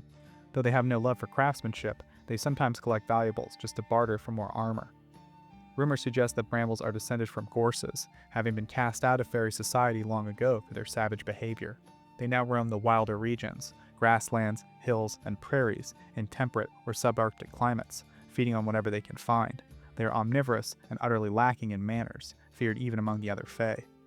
Brambles speak Sylvan and know a few bits of Elven. They are favored by cruel deities such as Lolth and the Queen of Air and Darkness, and are sometimes encountered as enforcers, saboteurs, or pests in the service of evil fae courts or darker powers. Collectors sometimes seek out their armor for its unique, sinister design. The venom from their winged spines can be harvested, although only in small amounts, enough for a single arrowhead or dart, with dozens of extractions required to coat a sword or spear. This limited yield, combined with their ferocity, makes brambles both a dangerous nuisance and a rare trophy. Spriggans are twisted descendants of gnomes, corrupted long ago by ancient Netherese magic under the influence of the gnomish god of malice, Erdlin. In their natural state, they resemble ugly, stunted gnomes, short, thick-bodied, with greasy hair, foul odors, and red or yellowish skin. Most wear wild and unkempt facial hair, including long mustaches, thick sideburns, and tangled ponytails. Their eyes gleam red with a barely restrained malice. Despite their diminutive size, Spriggans possess terrifying abilities. They can suddenly expand their bodies to giant proportions, growing several times their normal height in moments. In this enlarged state, they become brutish and physically powerful, although they lose access to their innate magical talents. In their natural size, they can use magic to scare, shatter, and affect normal fires, making them dangerous saboteurs and ambushers. They are dour and cruel by nature. They are skilled thieves and saboteurs, often posing as travelers or dwarves before turning to violence or deception. They typically lair in ruins, caves, or the outskirts of remote settlements, and tend to live in small bands. Their hatred of other races, particularly gnomes, is intense and deeply rooted in their corrupted origins. They despise humans as well, but gnomes are viewed as traitors or reminders of what they once were. Although they mostly keep to themselves, some Spriggans conspire with other evil forces. A rare example is the infamous Bigger clan, who once deceived the kingdom of Damara by pretending to be dwarves seeking citizenship in exchange for bloodstone. Their scheme, backed by drow and demonic agents, was part of a larger plot to spread chaos through possession and subversion. They serve the dark gnome deity Erdlin, whom they both fear and revere. They are drawn to destruction, treachery, and cruelty in his name. Though small in number, they are a persistent nuisance in the regions where they dwell. Gnomish clerics of Baravan Wild Wanderer often take it upon themselves to track and drive them out. Occasionally, alchemists and mages seek the heart of a Spriggan as a rare component in crafting potions of growth, although the danger of acquiring one firsthand often outweighs its value. Despite their relatively limited influence, they remain an ever-present threat in the forgotten corners of the realms. Verdant Princes are cunning and tyrannical fae who delight in the suffering of others through carefully crafted bargains. Always male, they appear as tall, live humanoids with distinctly plant-like features. Woody antlers crown their heads, thorny protrusions rise from their shoulders, moss or lichen grows like bracers on their forearms, and their leafy manes shift like wind-blown foliage. Their glowing green eyes give off an eerie, unsettling presence. Born from dryads or nymphs in their own kind, verdant princes mature in a single season and are nearly immortal. Their personality is subtly shaped by the season of their birth.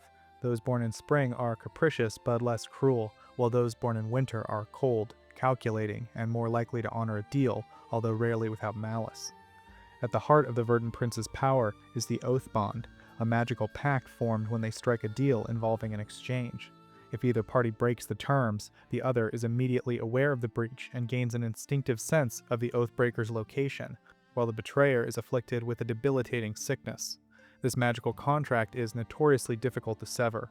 Only powerful divine magic such as wish or miracle can undo it. Verdant Princes are potent spellcasters and often embrace the way of the druid, commanding nature with both authority and cruelty. Like most of their kind, they're vulnerable to cold iron, but wield a wide array of fey magic and enchantment. In battle, they prefer to manipulate from a distance with spells, although they will wield a quarterstaff in close combat if needed. They often rule over lesser woodland creatures and fey, using charm, intimidation, and manipulation to maintain their power. Their domains are temperate forests, where they weave schemes and set traps for travelers. They surround themselves with servants, nymphs, dryads, satyrs, and even animated plants, who carry out their will and lure mortals into dangerous bargains. While they sustain themselves in a similar way to humans, they require far less food, needing only a third of what a human does. Their intellect, magical power, and mastery of manipulation make them feared rulers and schemers within the courts of the Fae, where every offer conceals a hidden cost, and every agreement may end in ruin. Swan Mays are a secretive order of good-hearted female rangers and druids who possess an ability to transform into swans. This transformation is not a natural shape-changing gift, but a form of induced lycanthropy, bound to a magical token, usually a feather, a signet ring, or a feathered garment. The change allows them to travel swiftly, communicate with animals, and eventually even speak with plants or charm wild creatures. In humanoid form, Swan Mays appear as graceful and beautiful women, often clad in light armor and carrying bows, swords, or daggers. In swan form, they gain resistance to most physical attacks and some spell effects, although cold iron remains a particular vulnerability. Their swan form enables them to deliver buffeting attacks with wings or sharp bites when forced into combat. Swan Mays form a close-knit secret society devoted to protecting wilderness and wildlife. New members must be of good alignment, have a history of defending nature, speak Sylvan, and prove themselves by performing a great deed for another Swan May. Once accepted, they are entrusted with a magical item that grants them their transformative gift. These guardians of nature make their homes near rivers, lakes, and deep forests rich with animal life. They are rarely found far from these regions, with known populations in places like Cormanthor and the King's Forest. Legends speak of the 7 Swan Mays who watch over the King's Forest, blessing those who protect nature and cursing those who despoil it. They maintain strong friendships with dryads, wood elves, and other fey-touched defenders of the wild. Though secretive and cautious around outsiders, Swan Mays are known to aid travelers who show reverence for the natural world. Their origins trace back to Fiong Huala, a mortal ranger who gave her life protecting King Oberon of the Sealy Court. In recognition, Oberon made her a demigod, and Titiana gifted her a magical white feather that granted her the power of transformation. From her, the Order of the Swan Mays began. Treants are ancient, sentient trees who have awakened into fey guardians of the forest. Towering and powerful, they resemble trees shaped into humanoid form, with bark-covered faces, branch-like arms, and trunk-like legs. Despite their wooden composition, they are fully living beings, capable of speech, thought, and magical connections to nature. In their youth, treants can be active and impulsive, but as they grow older, they become more contemplative, often spending centuries rooted in one place, reflecting on the slow rhythms of nature. While they may appear as inert trees during these times, they remain fully aware of their surroundings, attuned to changes in the land for miles around. Treants can adapt their form to resemble nearby tree species after a year of rooted rest, with ancient individuals capable of doing so in only days. Some possess innate magic, especially those born from elder trees. These elder treants can animate plants, call woodland creatures, and defend their groves with potent natural spells. Their societies are slow to form but deeply rooted. Trees destined to awaken as treants often remain dormant for centuries. Druids and elder treants guard these potential awakenings. Once fully alive, a treant continues to grow, becoming larger and more powerful with age. Across Faerun, treant types vary by region. In Cormanthor, they exist with symbiotic fungi, rot grubs, and animals that defend against pests. In Rimwood, treants are aromatic, birch-like, and prized for their minty sap. In Midwood, Varieties resemble willows or locusts and are valued for their bark dyes. In the starwood, some are serene while others are territorial and hostile. Their leaves hold medicinal properties. In Mestika, treants are proud and regal, expecting tribute but are not hostile to outsiders. And in the western heartlands, duskwood and bluewood mimicry is common among younger treants. They speak Elvish, Common, Sylvan, Druidic, and a slow, creaking language of their own.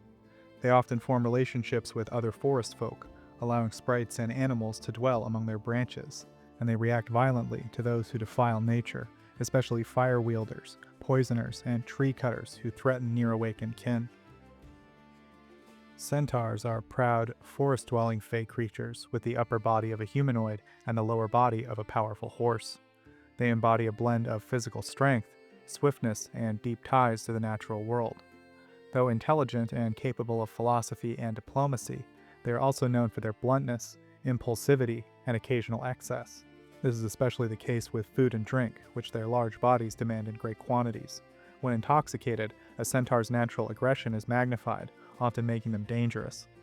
Most centaurs live in small nomadic tribes, organized as hunter-gatherers. While some live solitary lives, others are drawn to travel and adventure, often forming strong bonds with allies. Despite their equine traits, centaurs are proud and deeply resent being treated like mounts or beasts of burden. They typically speak Centaur, Sylvan, and Elvish, and are most closely aligned with Fey and Elves rather than with humans or dwarves, whom they view with suspicion.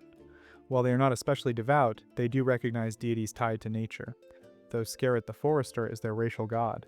Most Faerunian centaurs venerate Sylvanus or various elven gods like Corellon. Many serve these deities as scouts or wardens of the wild. In Cormanthor, by the 1200s, the remaining nomadic tribes were wary and territorial. They migrated seasonally within the forest and used enchanted amulets to mask their trails. They were less friendly to outsiders and used falcons as scouts, being ravaged by disease. Near Evermeet, small groups are known to roam freely, living in harmony with elven society and nature. They are peaceful, devout worshippers of Skerrit and are considered by elves to be kin.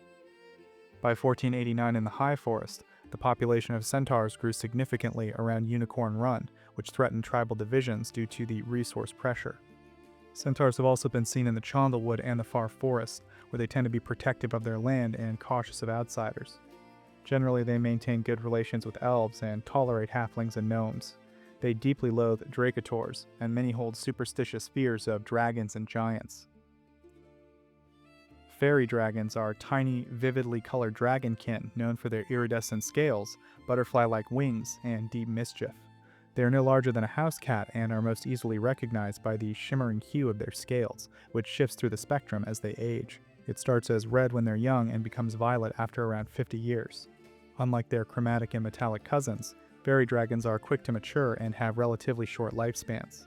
Social by nature, Faerie dragons live in treetop communities with pixies, sprites, and other whimsical fae. Their homes are constructed from foraged forest materials and tucked high in the canopies of temperate tropical woodlands, such as the jungles of Cholt. Despite their size, they are intelligent, speak multiple languages, and delight in outwitting travelers with elaborate pranks. They tend to avoid combat, relying on a mix of innate magic and their signature euphoria-inducing breath to confuse and disorient opponents. Their magic is potent, spanning from illusions to summoning and manipulation of nature. Spells like Mirror Image, Charm Monster, Polymorph, and Limited Wish are not uncommon among the older Faerie dragons. Most prefer peaceful mischief, but will defend themselves and their allies with creative uses of magic rather than brute force.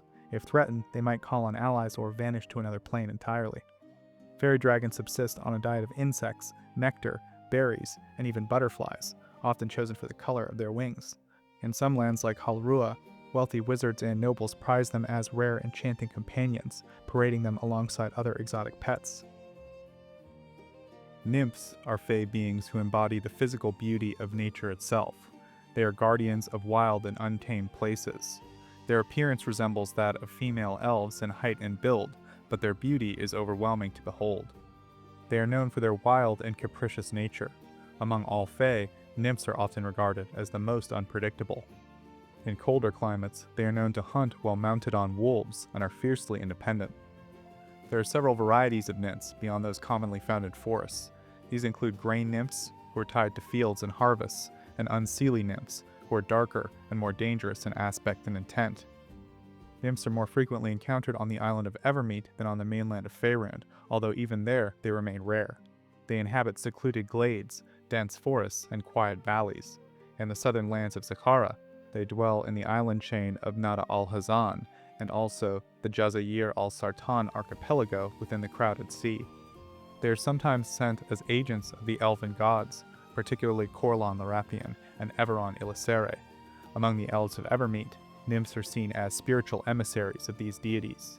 The nymphs, in turn, exhibit a benevolent disposition toward elves, rarely causing them harm. Many elves, especially those of green and silver heritage, actively seek them out, drawn by their beauty and their divine connections. Though their relationship and categorization is sometimes debated, there are many varieties of nymph, each tied to a different aspect of the natural world. Dryads are known as wood nymphs. They are fey maidens who serve as protectors of forests and trees. They appear as beautiful women with delicate features that seem to be sculpted from soft wood. Their hair resembles leaves and foliage, changing color with the seasons. Every dryad is magically bound to a single tree, which serves as both her home and her life source. This bond is absolute. Should the tree be cut down or destroyed, the dryad dies soon after. A dryad cannot stray far from her tree without risking the same fate. If she remains away for too long, she will perish. Some dryad spellcasters use the Acorn of Far Travel, a spell cast on an acorn taken from a bonded oak. This enchantment allows them to remain in contact with their tree no matter the distance, freeing them to travel without harm. Dryads inhabit several regions. They dwell in the plain of Arborea, particularly around the Gilded Hall, Fermata, and Brightwater. They are also present in the Feywild. Some serve the goddess Sharand-Lar in her divine realm, the Merciful Court. They speak Sylvan, Elven, and Common like many other Fey. In the world of Toril, some dryads worship the forest goddess Meliki, while others devote themselves to Veranestra of the Seelie Court. The dryads of Evermeet are devout followers of Veranestra. Dryads are frequently chosen as emissaries and representatives by various deities associated with nature, including Bearvon Wild Wanderer, Khorlan the Rethian, Eldath, Eravon Iliseri, Hanali Selenil, Myliki, Rilliphane Ralathil, Sharis, Sharand-Lar, Sheila Periroyal, Sylvanas, Solanor Thelandria, Sune, and Thardhar. They are respected across the plains as sacred guardians of the wild. A Hamadryad is an extremely rare fey creature that dwells in secluded forests. Highly intelligent and deeply connected to the natural world, they see themselves as protectors of the forest, aiding woodland creatures and promoting peace within their surroundings. Though tied to specific oak trees, ancient and massive in size, they are not bound to remain near them and are free to travel. They appear as strikingly attractive women resembling humans or elves, distinguished by green hair and eyes. They do not consume food in the usual manner. Instead, they absorb nutrients through their chlorophyll-rich hair and require water to survive. If kept in darkness or deprived of their hair, they will die of malnutrition. This plant-like physiology makes them unique even among other Fae. In temperament, Hamadryads are polite and kind to those who show respect for the forest. They rarely speak directly to the goodly races, such as humans. Those who venture beyond their woodland homes are often driven by vengeance, seeking justice for the damage inflicted upon their lands. They are known as skilled spellcasters, favoring enchantments and nature-based magic. In combat, they rely on spells such as Charm Person, Speak with Plants, Animal Friendship, and Entangle. Though confident with small weapons like daggers, they prefer to use their spells like Dimension Door to move between trees and confound their enemies with magic. Their society centers around the forest and the creatures that inhabit it. They speak multiple languages to communicate with beings such as treants and dryads. They remain closely tied to their home oaks and rarely leave unless necessary. When outsiders threaten the forest, Hamadryads often enchant them, compelling them to perform tasks in service of the woods. Hamadryads inhabit regions of Faerun such as the Cloakwood, Sembia, Cormyr, and the Dales. They often worship deities of the Seelie Court or the Seldarine, including Khorlan. Some are also devoted to Sheila Periroyal or other nature-aligned gods. Hamadryads are one of the few known creatures capable of curing nilbogism, a rare and chaotic condition in which a goblin becomes possessed by a trickster spirit. A goblin afflicted with nilbogism transforms into a mischievous, impish being capable of warping the behavior of those around it. Such a goblin spreads disorder among allies and enemies alike, immune to harm and empowered by reverence. Attempts to injure a nilbog result in healing rather than damage. Furthermore, any act of aggression toward it risks infecting the attacker with nilbogism, compelling them to admire and serve the nilbog instead. Adventurers may find themselves surrendering all possessions or performing absurd acts of deference. However, a nilbog suppresses its powers when it is consistently praised and treated with respect by those around it. Nilbogs typically emerge in goblin populations subjected to mistreatment, or more rarely, in regions destabilized by excessive magical energy. Their appearance is feared by hobgoblin and bugbear leaders, as the spirits cannot be truly destroyed. Killing a nilbog only drives the spirit into a new goblin host. To prevent such disruptions, goblinoid armies often appoint a jester, granting one goblin the freedom to behave irrationally in the hopes of placating any lurking nilbog spirits. Certain magical items are tied to the nilbog's inversion of reality. Nilbog arrows create illusions of harm but actually heal. Alcohol's hourglasses contain powdered nilbog bones, turning the device into a strange conduit of temporal magic.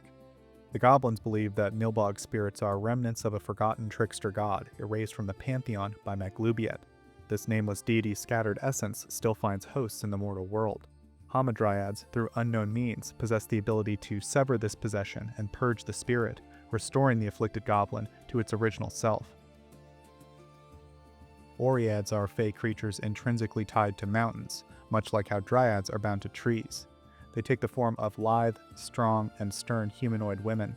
Their skin and build mirror the geology of the mountains they protect.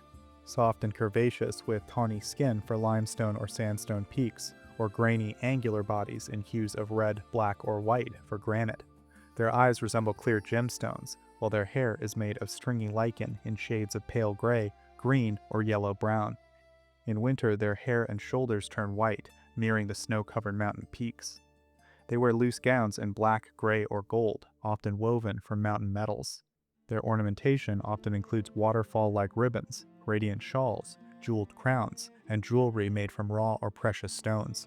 They value craftsmanship in these adornments and carry themselves with a sense of dignity. They are highly intelligent, with a deep knowledge of stonecraft and engineering. They speak bluntly, often demanding gems they find appealing, and are receptive to gifts of gemstones.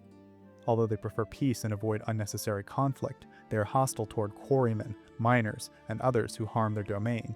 Any deforestation, mining, or magical erosion causes them physical pain. They possess powerful magical abilities. They can sing a song of stone, a charm that mimics the sounds of nature and ensnares listeners for a full year in loyal service, unaffected by ordinary magical countermeasures. Their innate spells include Stone Skin, Earthquake, and Move Earth, as well as Charm Monster, Soften Earth and Stone, Transmute Mud to Rock, Transmute Rock to Mud, and Dimension Door. They can teleport anywhere within their mountain and meld into stone at will. They are also skilled with Stone Tell and Stone Shape. In battle, Oreads strike with stone-hard fists, favoring ambush tactics for mountain footpaths. They often trigger avalanches or construct engineered traps using their deep knowledge of terrain. They live solitary lives dedicated to guarding their mountains, rarely venturing far from their foothills. Occasionally, up to around 4 may gather in sheltered valleys. Their only regular companionship comes from mountain animals they keep as pets: goats, mountain tigers, snow leopards, and others who come and go freely. They defend these animals fiercely. Once every century, an Oread seeks out a Korred or a Satyr to conceive a daughter. The child resembles the father's kind until puberty, when she sheds the traits of her paternal race and matures into an Oread. Male offspring become members of their father's race. They are petrivorous, consuming minerals, particularly clear gemstones such as emeralds, diamonds, sapphires, and topazes. They do not eat metal. Oreads speak a dialect of the Dryad language, as well as Dwarvish, Giant, Terran, Sylvan, and the tongues of Korreds and Satyrs. Sylphs frequently mock and tease them. Oreads consider dwarves, gnomes, goblins, petches, and zorns as enemies due to their mining activities. Their fierce defense of their mountain regions sometimes leads outsiders to view those peaks as cursed or dangerous, attracting giants or evil humanoid tribes seeking shelter. In such cases, Oreads may enter into mutual protection pacts with these groups. They sometimes participate in Bake rebels and are favored by deities of the Seldarine, as well as the halfling god Urugalan. An Oread may be summoned through the spell Summon Nature's Ally. Nereids are aquatic fey beings bound to the seas and oceans, much like how dryads are tied to trees, Oreads to mountains, and nymphs to streams and coves. They are closely related to Tritons in appearance, but their bodies uniquely displace light, making them nearly transparent and difficult to detect, especially when submerged in water. They inhabit various aquatic locations. Some dwell in the underwater city of Ascale, where they are known for their aggression. Others live in Lake Ashana in Rashomon, where they guard its depths. A secluded group is rumored to reside in a pool deep within the forest of Shilmista, formed by the headwaters of the river Balashar. Outside of the mortal realms, Nereids can be found on the elemental plane of water and in the flowing waters of Oceanus. They vary in disposition. Some are known to be hostile, using their beauty and magical nature to lure and endanger mortals. In rare cases, they have been bound or enslaved when separated from their source of power. Others of their kind form bonds with aquatic creatures. Those in Zahara are known to tame and keep sea worms, while Nereids in other regions often keep giant otters as companions. Some serve greater powers of the sea. Notably, certain Nereids act as attendants to the Marid Kalbari al-Durat al-Amwaj ibn Jari in her citadel of 10,000 pearls, a position of prestige within the deep ocean courts. Nereids are elusive and enigmatic, maintaining a quiet dominion over locations with potent magic in the sea. Naiads are rare fey water spirits who dwell in streams, fountains, and waterfalls. They are elusive by nature and share their habitats with other fey creatures, such as Nereids, Sylphs, Pixies, and Leprechauns, particularly in the region known as the Sisters. Their voices are ethereal, more pure and melodic than even the finest elven singing. In earlier ages, before the Weeping War, Naiads inhabited the lakes and fountains of Mithranor. They served as guardians of these waters, maintaining and protecting the city's intricate water systems. Among them was Plinshri, a spirit responsible for guarding the water bells within the vast network of waterways that span the city heights and the dwarven dungeons. By 1370, Naiads remained hidden and difficult to encounter in Faerun, residing quietly in places like Unicorn Run and the waters of the Sisters. Though rarely seen, their presence continues to safeguard sacred and magical waters throughout Toril. Fossogrims are solitary fey beings mystically bound to waterfalls. Each one is tied to a specific cascade and cannot venture far from it. If forced beyond the vicinity of their waterfall, the Fossogrim falls ill and dies within a day. They resemble handsome human men with long white hair, blue-tinged white beards, and piercing blue eyes. They are known for wearing fine chainmail, elegant garments, and ornate silver jewelry. These fey are reclusive and neutral by nature. They do not disturb visitors who come to bathe or drink from the waters, but they show no mercy to those who pollute the falls or dam the rivers that feed them. Polite travelers who show respect may be granted conversation or even assistance. Fossogrims possess several magical abilities that become especially potent within the bounds of their waterfall or its splash zone. While in this area, they are difficult to see or strike, regenerate rapidly, and resist magic. They fight with long spears and longbows, favoring the natural terrain of their waterfall for both offense and defense. In combat, they always hold the advantage when near their bound water. They swim with perfect ease and can move through water as naturally as they walk. Any creature that touches a Fossogrim gains the ability to breathe water like air. Their vision adapts well to low light conditions, allowing them to perceive threats in dim environments. They typically make their lairs in the caves behind their waterfalls. These dwellings, although unnecessary for shelter, are comfortable and well decorated. During winter, when their waterfall freezes, they enter a deep torpor. However, they remain alert to danger even in this state, and will awaken to defend their domain if threatened. They are rarely encountered, but known to exist in specific places, such as the upper cascades of the river Lundith in the Hazar Mountains on the Chultan Peninsula. Legends tell of Fossogrims seducing young women who bathe at their falls. Children born from such unions always become Fossogrims if male. These sons appear human until reaching adulthood, when they seek out a waterfall of their own. Daughters are born as ordinary humans, although they have the ability to breathe underwater. The Seelie Court, sometimes called the Summer Court, is a radiant assembly of noble fae, led by Queen Titiana, the regal and awe-inspiring archfey of light, life, and natural beauty. Her court gathers in glittering glades, golden halls, and sun-drenched meadows, where laughter echoes like a bird song and the air smells of blooming flowers. Though the Seelie Fae are generally kind, helpful, and curious about mortals, they are not to be trifled with. Their sense of humor is rigid and alien. Their sense of justice is strange to human minds. A broken promise, a slight insult, or even forgetting one's manners for a moment can result in consequences as sharp as any blade. The Sidhe are creatures of passion and pride. Their generosity can be overwhelming, but so too can their wrath. The Sidhe court includes elegant beings like dryads, eladrin, unicorns, and fairy dragons, as well as lesser deities and archfey such as Oberon, the Green Lord, and Veranestra, the goddess of charm and beauty. Together they act as stewards of the natural order, the change of seasons, and the grand cycle of life. They consider themselves protectors of balance, but always on their own terms.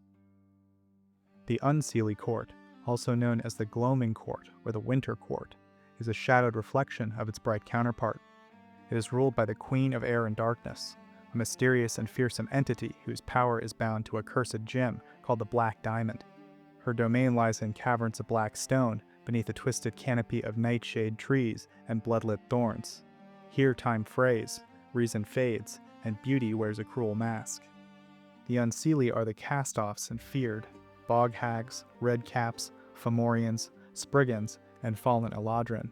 But not all Unsidhe are evil for their own sake. Some are simply wild and unpredictable, creatures of instinct and emotion, unbound by law or morality. They welcome Fae who refuse the rigid grace of the Sidhe court, or whose nature is too dark, too broken, or too alien to be accepted elsewhere. Trickery, madness, and cold cruelty are common currency in the Gloaming court, where hospitality may hide a blade and a smile may curse your soul. Unlike the Sidhe, the Unsidhe Fae are more likely to abduct, deceive, or torment mortals, but they too operate by their own rules, twisted, arcane, and often incomprehensible to outsiders. A bargain struck with an Unsidhe might last forever, or only until you speak its name aloud. Still, many mortals come to them seeking forbidden power, vengeance, or knowledge too dark for the daylight world. The Sidhe and Unsidhe courts do not constantly war, but they do exist in an eternal tension, a balance of light and dark, growth and decay, laughter and silence. Mortals who wander the Feywild would do well to understand the ways of both. Titiana, also known as Tiandra, is the Summer Queen of the Feywild, the ruler of the Summer Fae, and widely regarded as the mightiest of all Archfey. She leads the Sidhe court and is called by many names: the Fairy Queen, the Queen of Light, and the Lady of Senolis.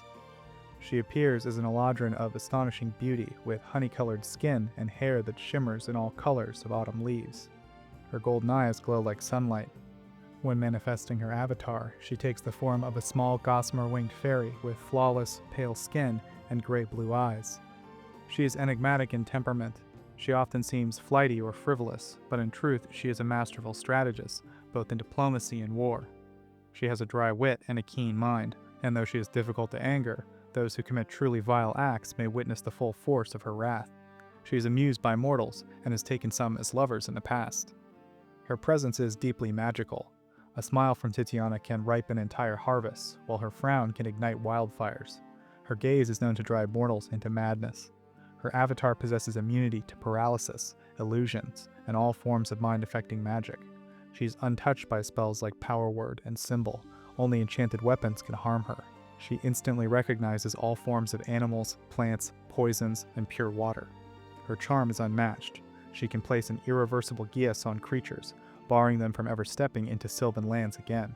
She can summon woodland creatures in swarms to her side, and command vegetation to ensnare her enemies with a mere gesture. Titiana carries a diamond-tipped wand, a powerful artifact that functions as a staff of power and emits a radiant glow.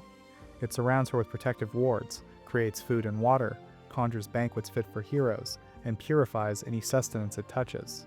Although she carries a magic dagger, it is considered more ornamental than practical. Her realm, also known as the Sidhe Court, does not remain fixed in a single location. It drifts between planes, resting sometimes in the Feywild and sometimes elsewhere. The throne room is filled with flowers, flowing water, silken canopies, and dancing fairies.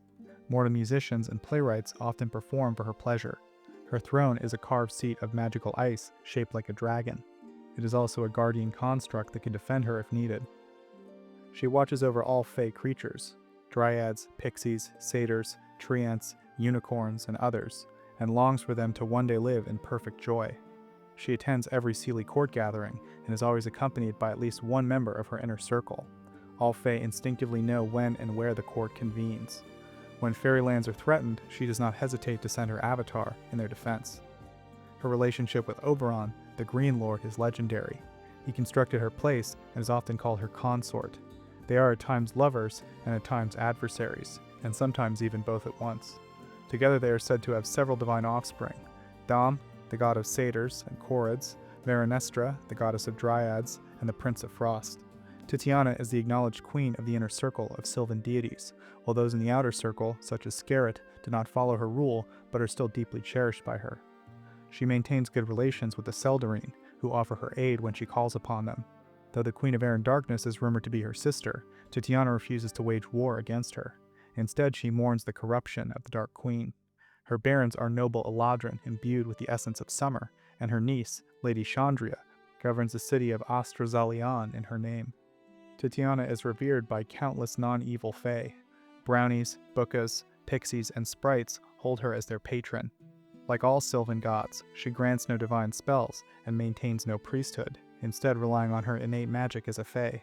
Her followers see her as a goddess of mercy and goodness, and many regard her as a divine mother figure.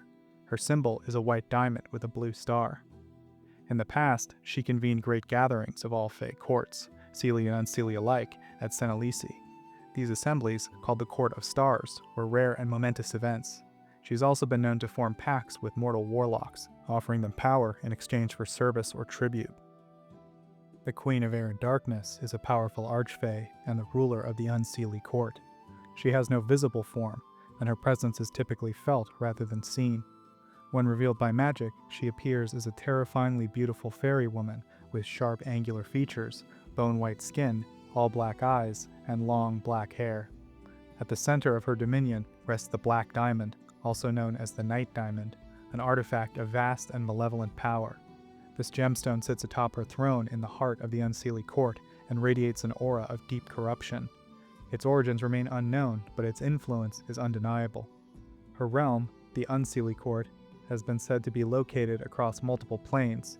Some locate it within the Phlegethon, a layer of pandemonium, while others assert that it resides in the plane of Faerie.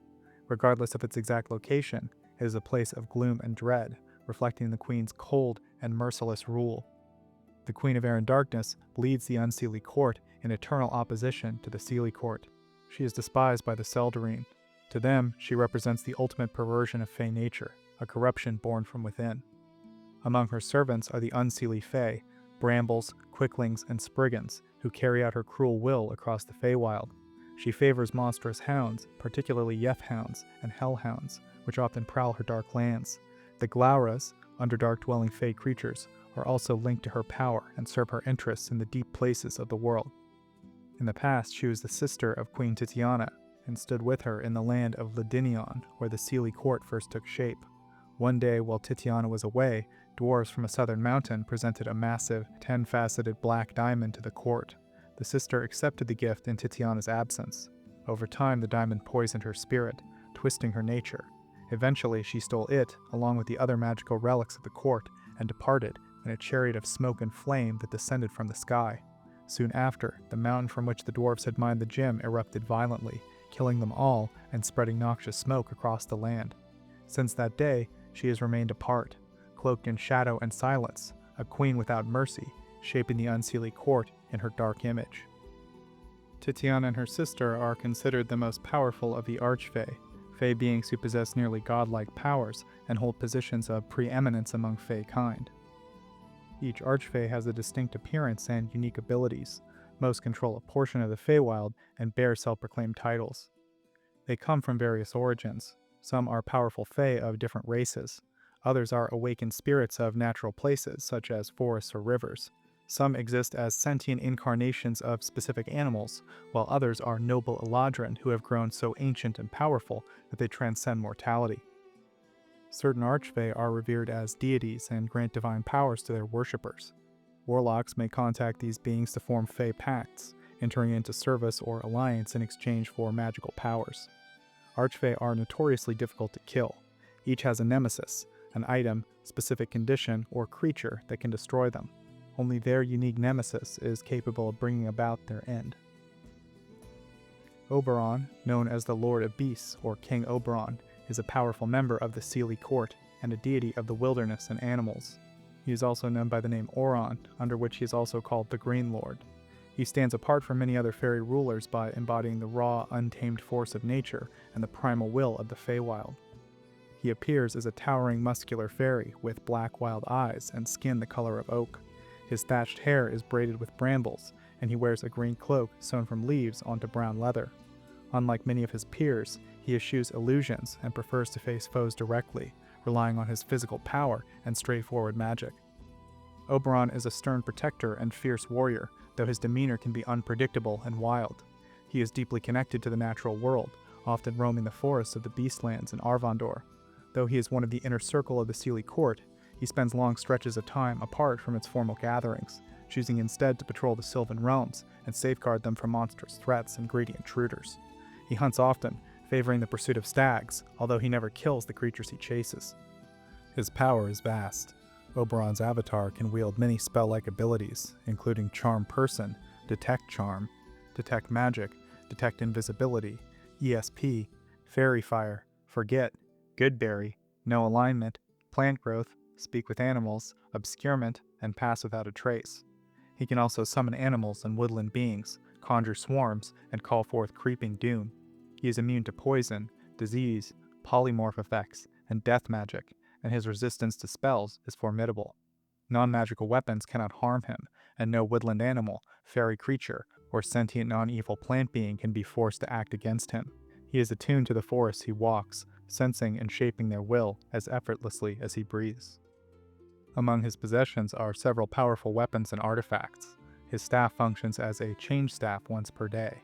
His magical longsword can emit light, continual light, and sunray once daily.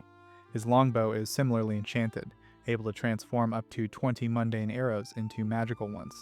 He keeps enchanted arrows for slaying goblinoids, as well as non-lethal arrows for use in stag hunts. Oberon's divine domain drifts with the Seelie court across the plains, though he most often walks the forests of the Beastlands or Arvandor.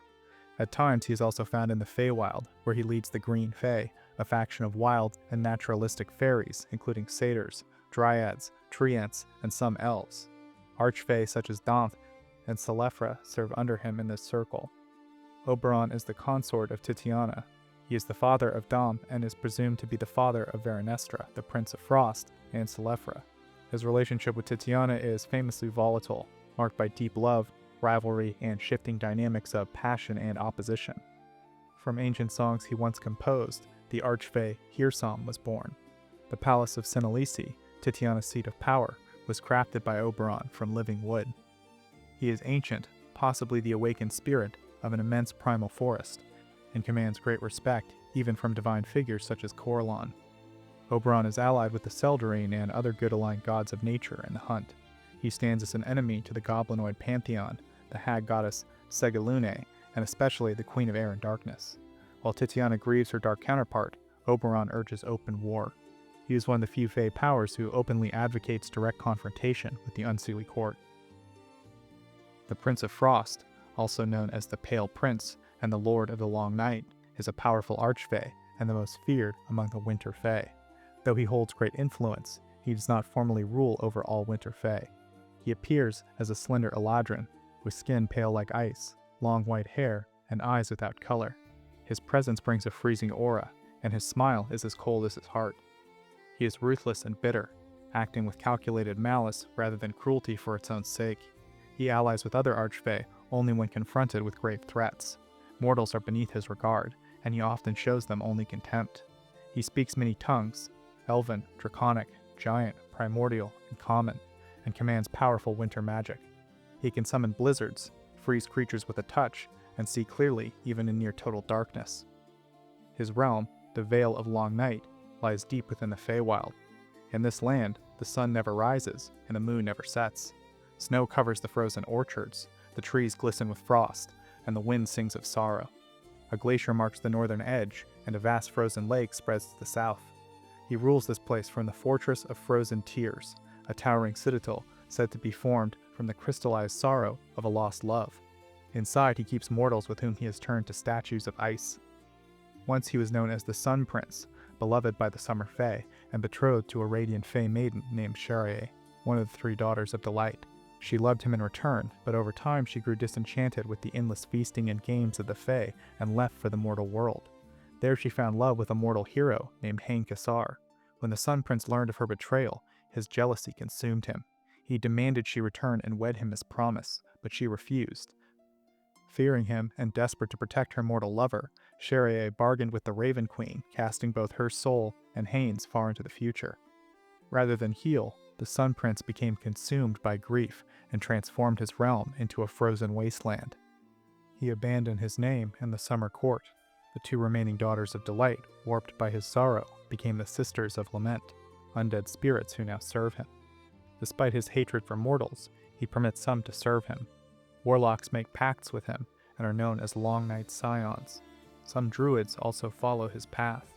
His other followers include Coldaline Fae, white dragons, and various winter creatures.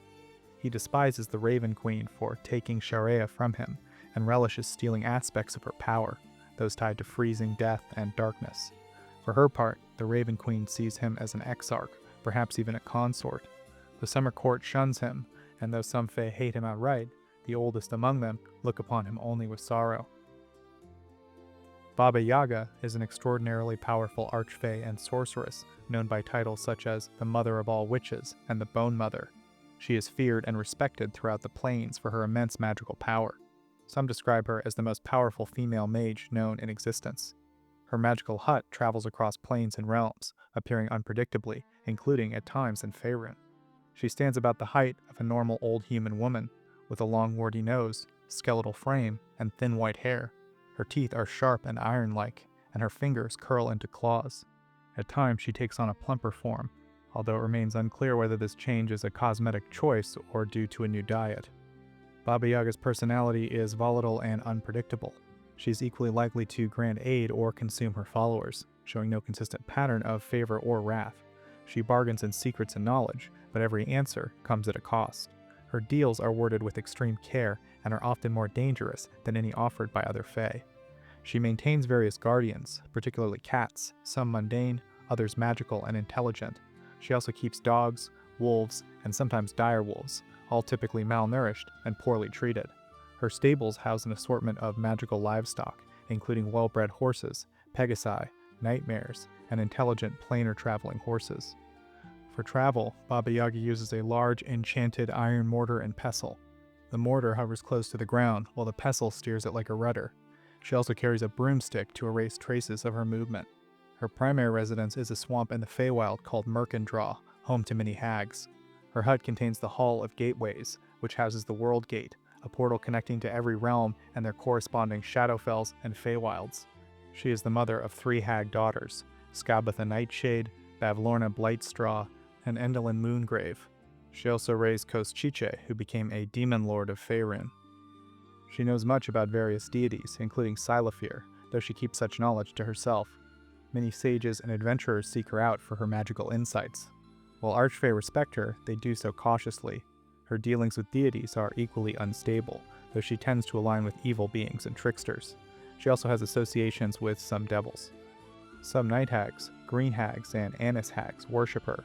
Her influence among hags is substantial, and many believe she is connected to their origins. At one point, she foretold that the ruler of Mag Torea in the Feydark will die at the hands of his own son. This prophecy has influenced events in the region. Various legends surround her. In some, heroes trap her in fire or shove her into an oven, yet she always returns unharmed. Some believe she is immune to fire. Other tales claim that she controls the passage of dawn, noon, and night. One rumor states that she has no legs, and that her mortar and pestle are her only means of movement. The only recorded sighting of Baba Yaga's hut in Faerun was around the year 1350 in Rashomon. Cernunnos, known as the Horned Lord and Master of the Hunt, is a Firbolg archfey of immense power and stature, worshipped as a deity on some worlds and counted among the Celtic pantheon. He embodies the raw forces of nature and the primal savagery of the hunt. Descriptions of Cernunnos vary due to the magical effects of the wild hunt. Some survivors of his appearance speak of jet black skin, others of fur-covered limbs and stag legs, and still others describe his body as painted and woad. Regardless of the variation, all describe him with blazing green eyes and a head crowned with antlers. His face remains partially hidden, concealed by a black hunting helmet, an ebony skull mask, or cloaked in shadow. His attire shifts between black leather armor, a hide kilt, and a wolfskin cloak, and occasionally nothing but a torque, a symbol of his former place among Fey nobility. Cernunnos is a dual-natured being. As nature itself, he gives life and takes it without prejudice. At times he radiates a sense of order and natural balance, while at others he exudes a predatory violence. While many believe his only purpose is to hunt for pleasure, in truth his duty is to preserve the balance of the natural world. During the wild hunt, he enters a berserk state, ceasing all speech and focusing entirely on pursuing and killing the most dangerous prey. If slain, he returns again and again until his quarry is either killed or driven from lands sacred to its worshippers. He leans toward neutrality, but carries a hint of malevolence. He longs to cast off his curses and seeks a worthy successor to his mantle. His powers are vast. He is immune to charm and sleep, can see in absolute darkness, and can summon all animals within a large vicinity to his side. He commands a breed of supernatural dogs known as the Wild Hunt Hounds and cannot be killed permanently. He always reconstitutes after each hunt. Cernunnos wields several legendary items: a black spear that embodies his hunting mastery, a torque granting dominion over beasts, and the horn of the Undying, which can be heard across vast distances. The horn's sound marks a set distance of the chase, and those who learn its rituals may even summon the wild hunt. If bound by such a call, Cernunnos obeys, but secretly leaves behind signs for breaking the pact. He also fights with an enchanted bow, a spear that emits electricity and teleports enemies, and a heavy oaken staff. Some say he rides in a chariot pulled by horses. He claims no home and constantly wanders, leading the wild hunt across the plains. He is deeply bound to the Maiden of the Moon, a fierce archfey he loves, but whose ideals clash with his bloodstained nature. He sometimes calls upon his hunt to slay evil, especially lycanthropes. The vampire lord Canoff once joined his hunt and earned a place among his allies, occasionally sending his undead to ride with the hunt. Cernunnos also works through his herald, Heron the Hunter, a powerful ranger who rides a nightmare steed. Other allies include nightmares, Nessian warhounds, and Couchamore nightmares. His worshippers are typically neutral, sometimes leaning toward evil. His clergy consists mostly of druids and clerics who prove their devotion through hunting rituals. A cleric's final trial is to escape into the woods with nothing but clothing before being hunted until dawn. Warlocks sometimes make pacts with Cernunnos, seeking either vengeance or to free someone taken by the hunt, although they often end up bound to it themselves. Furbolgs revere him as a peacemaker among their feuding clans. Worship practices vary, often focusing on destroying perceived invaders of sacred lands. During solstices and equinoxes, sects hold ritual hunts dressed in dark leather and antlers, emulating the Horned Lord. Furbolgs host their own wild hunts, aiming to slay powerful beasts such as the Catoblepas. Some hunts include a full assembly of Fey led by a master of the hunt and 2 hounds. Temples to Cernunnos are forest lodges filled with antlers and beast trophies. His relics include bracers of archery, eyes of the eagle, goggles of night, and arrows of slaying. Cernunnos' story began when the Witch of Fates brought him, a Furbolg infant, to the Green Court and gave him to Lord Oron. She prophesied that the child would become Oron's greatest hunter, but also that darkness would follow his vision of the Lake of Dreams. Oron named him Cernunnos. Though he proved to be a skilled and reverent hunter, he was scorned by Oron's daughters for being adopted and was forbidden from the lake. His path changed during the Silverhind hunt. He wounded the mystical deer and chased it to the lake. As he prepared to kill it, he hesitated, and the hind knocked him into the water. What he saw there changed him. Upon his return, Oron banished him in rage and cursed him to wander.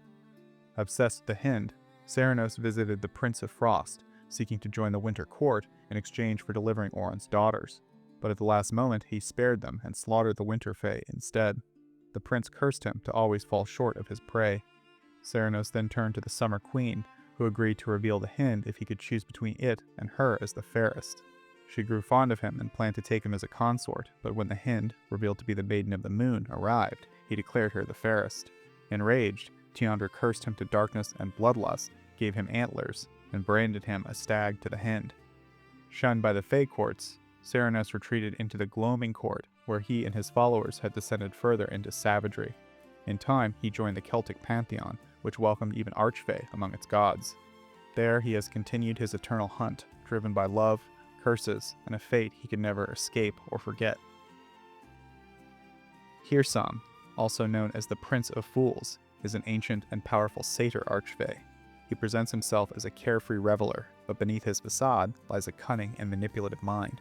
Known for his guile and bursts of savagery, he pursues a vision of the Feywild unspoiled by outside influence.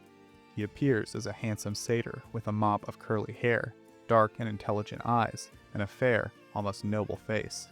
In his travels, he wears simple clothes, but when visiting the Fey courts, he adopts a more formal appearance. Despite his theatrical demeanor, his reputation is that of an unpredictable and dangerous force. He is fundamentally opposed to civilization. He loathes the presence of Fomorians in the Feywild and secretly harbors disdain for the Elves, Eladrin, and the Seldarine, even while maintaining the illusion of diplomacy. His ideology leans toward anarchy, viewing civilization as a corrupting force on the natural chaos and wilderness of the Feywild. He wields powerful magic through music, using it to charm enemies and allies alike. He is effectively immortal. If slain, he reappears elsewhere in the Feywild. However, some legends claim that if he is deafened at the moment of his death, his return can be prevented. He always carries a fiddle and a fiddle stick, along with a horn of revelry. These instruments are central to his magic and persona. Hirsum leads a traveling band of performers across the Feywild, visiting courts under the guise of providing entertainment. In truth, he uses these visits to spread sedition, singing subversive songs in secret. Many Fey kingdoms collapse or descend into disorder following his passage. His entourage includes a variety of races, both Fey and non-Fey alike, drawn from other planes. Githyanki and genies march beside dryads and sprites, united by a shared reverence for the Feywild and skill in music, dance, or storytelling. Hirsum welcomes anyone who values the untamed essence of the Feywild and contributes to the art of performance. He is the son of Oron, the Green Lord, born in the earliest days of the Feywild, before it was shaped by foreign influences. Oron publicly denies all claims of Hirsum's political schemes, despite mounting evidence of his own involvement in subversive actions. Some legends say that Hirsum was not born of flesh, but from the first notes of music, and that he is not merely a satyr, but the incarnation of music itself. Nintra Siota, known as the Princess of the Shadow Glass, the Lady of Dread Omens, and the Seeker of the Three Crowns, is a powerful archfey of the Gloaming Court, once bound in service under the Queen of Air and Darkness.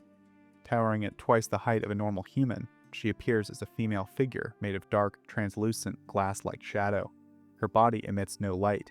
Instead, she wears a cloak of darkness that consumes all illumination around her. Her eyes burn green with an inner fire, and her voice is high-pitched and lilting. Arrogant and impudent, Nintra displays little of the expected nobility or deference typical of the Gloaming Court. She considers herself the rightful ruler and believes that the devotion of her followers will lead to her eventual ascension over the queen. Her behavior in court is marked by a lack of courtesy and an open disdain for her own queen's authority. She commands potent magic tied to both shadow and illusion. In battle, she unleashes necrotic bolts of shadow energy, conjures storms of razor-sharp shadow glass, and tears apart enemies with her massive claws. She summons humanoid warriors formed from the same shadow glass that composes her body. Her magic is precise and deadly, used to poison and to maim.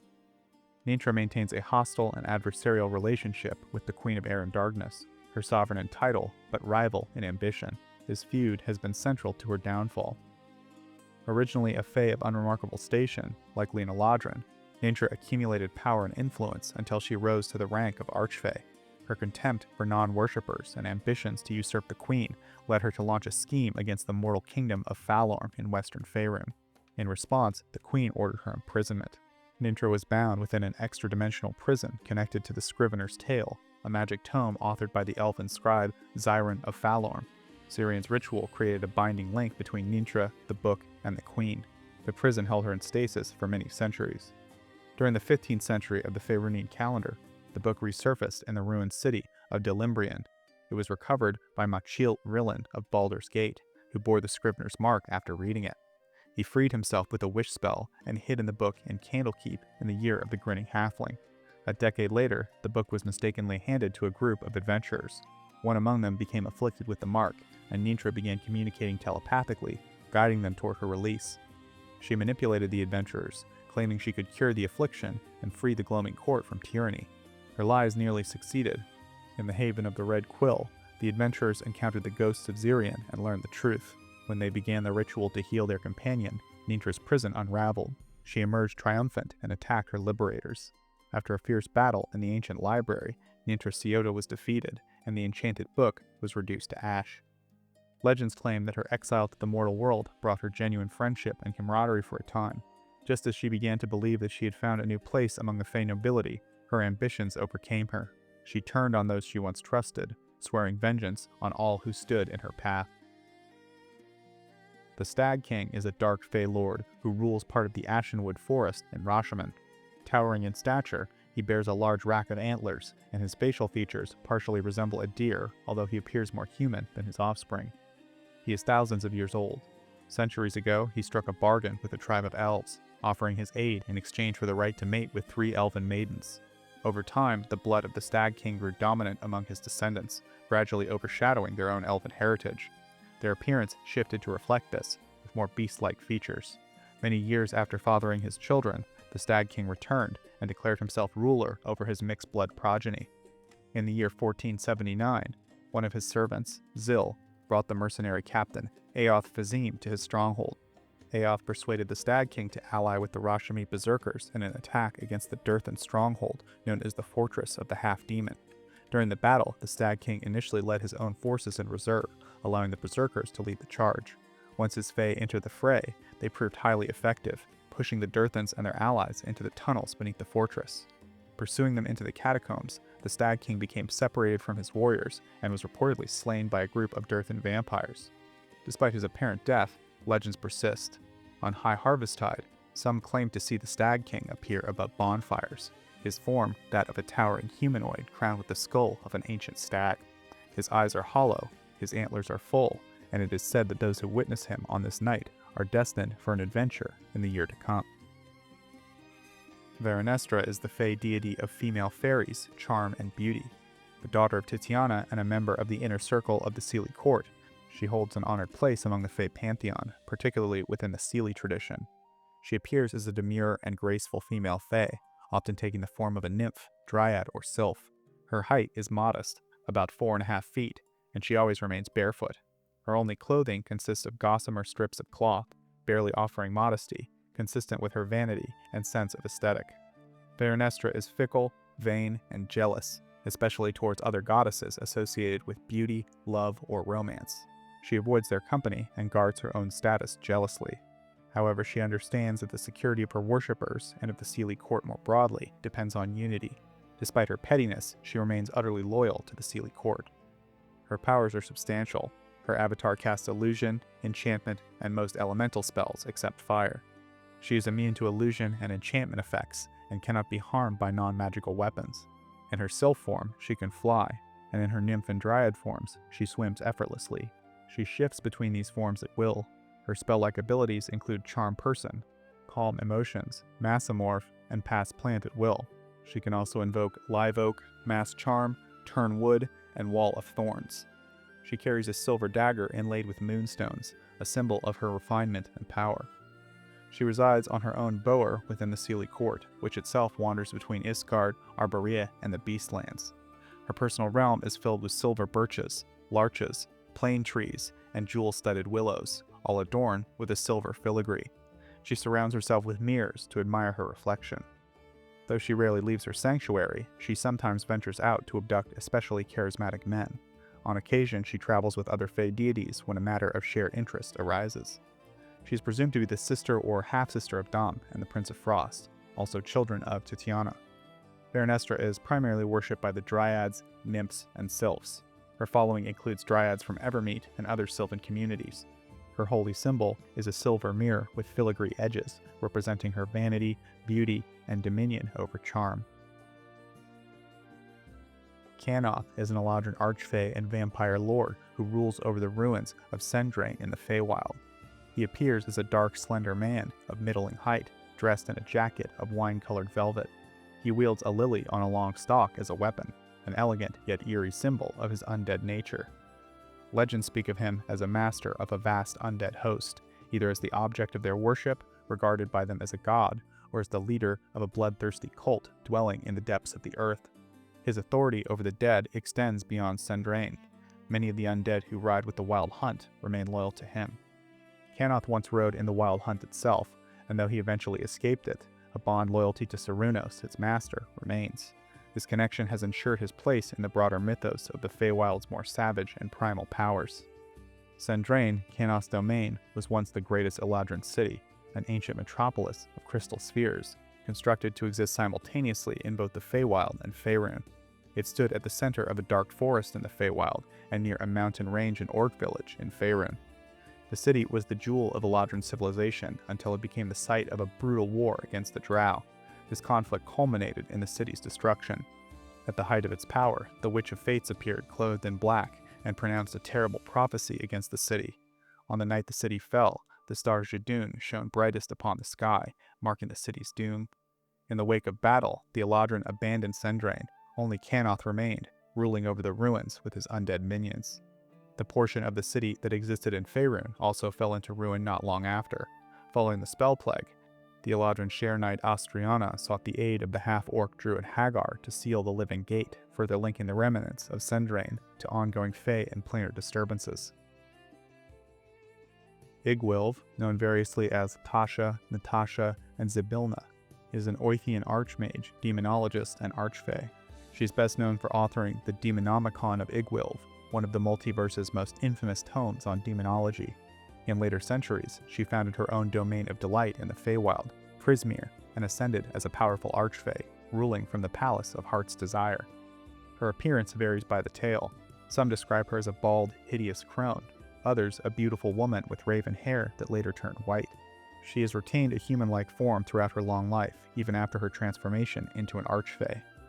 Igwilv is a master of planar travel, necromancy, and fiend summoning. Her knowledge of the Abyss and its demonic politics is unrivaled. As an archfey, she is immortal and no longer subject to aging. She's also developed command over fey magic and beings, broadening her already immense magical power. She owns many magical items stored within her Feywild palace. These include a mirror that shows one's deepest desire, jars of time that display a being at 3 points in their life, a magical chessboard from Mordenkainen, and the Vorpal Greatsword, Snickersnack. Her most powerful artifact is her cauldron, created by her adoptive mother, Baba Yaga. It has numerous magical effects, including the ability to freeze time across a wide area. Among her personal belongings are a robe of the Archmagi, an amulet of the plains, and during her time in the Abyss, a staff of power. Her library spans planes and realities, including texts like The City That Waits, Prophecies of Explicita Defilis, and the many masks of myth. Igwilv authored Tasha's Cauldron of Everything, and many spells, such as Tasha's Hideous Laughter, Mind Whip, Caustic Brew, Otherworldly Guides, Ensnarement, Exaction, and Minimus Containment. She also wrote The Faceless Lord, a detailed study on the Demon Prince Jubilex. Her magic robe, Tasha's Atrocious Robe, eventually reached Toril and became part of Mintasan the Magnificent's collection. Her most infamous and complicated relationship is with the demon lord Grazd. Their connection is one of love, betrayal, and manipulation. They have alternated roles as captor and consort over the centuries. Despite lacking trust, they share a powerful and lasting bond. During her captivity in his realm, she bore him multiple children whose identities have remained protected. Igwilv is the adopted daughter of Baba Yaga. Her 3 adopted sisters, Skabatha Nightshade, Bavlorna Blightstraw, and Enlil Moongrave, form the Hourglass Coven. Eventually, they came to betray her.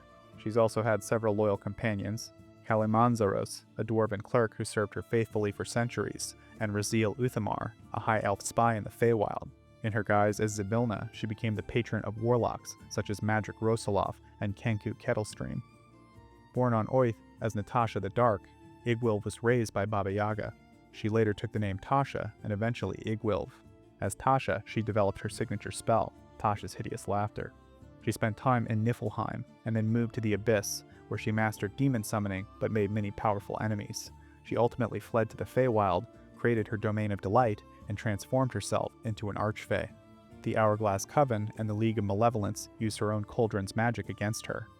They froze her and her court in suspended time, seizing control of Prismeer and silencing one of the most dangerous minds across the plains, though likely not forever. The domain of the archfey, the Feywild, remains a vibrant, untamed thread, woven with the raw magic of creation and the unpredictable whims of its denizens. It is a realm of breathtaking beauty and terrifying strangeness, where the landscape itself breathes with emotion and time unravels like a forgotten ballad. From the sun-drenched glades of the Seelie Court to the shadowed thorns of the Unseelie, its power lies not in armies and empires, but in ancient pacts, whispered secrets, and the indomitable spirit of nature itself. Here, every rustle of leaves could be a warning, and every melody a siren's call, a constant reminder that the most enchanting places are often the most perilous. For mortals who dare to wander its paths, the Plain of Faerie offers wonders beyond imaginations and dangers that can fray the soul. It is a world that reflects the moral heart, yet remains utterly alien, a place where a single misstep can lead to a lifetime of servitude or an eternity of blissful ignorance. Whether one encounters a mischievous pixie, a sorrowful prince, or a godlike archfey, the experience is transformative. The Feywild is not simply a place to be visited, but a force to be reckoned with. A wild, living magic that once witnessed is never truly forgotten, leaving an echo in the spirit long after one has returned to more mundane lands.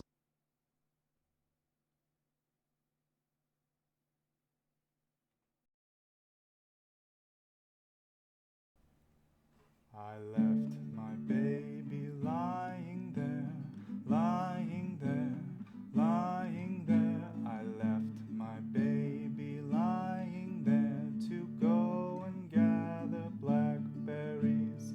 Hove and Goria go, Goria go, Goria go. Hove and Goria go. I've lost my darling baby, oh. I saw the little yellow fawn, yellow fawn, yellow fawn. I saw the little yellow fawn, but ne'er a trace of my baby, oh. Hove and Goria go, Goria go, Goria go. Hove and Goria go. I've lost my darling baby, oh. I found the wee brown otter's track, otter's track, otter's track. I found the wee brown otter's track, but ne'er a trace of my baby, oh. Hove and Goria go, Goria go, Goria go. Hove and Goria go. I've lost my darling baby, oh. I found the track of the swan on the lake, the swan on the lake, the swan on the lake. I found the track of the swan on the lake, but not my darling baby, oh. Hove and Goria go, Goria go, Goria go. Hove and Goria go. I've lost my darling baby, oh. I found the trail of the mountain mist, the mountain mist, the mountain mist. I found the trail of the mountain mist, but ne'er a trace of my baby, oh. Hove and Goria go, Goria go, Goria go. Hove and Goria go. I've lost my darling baby.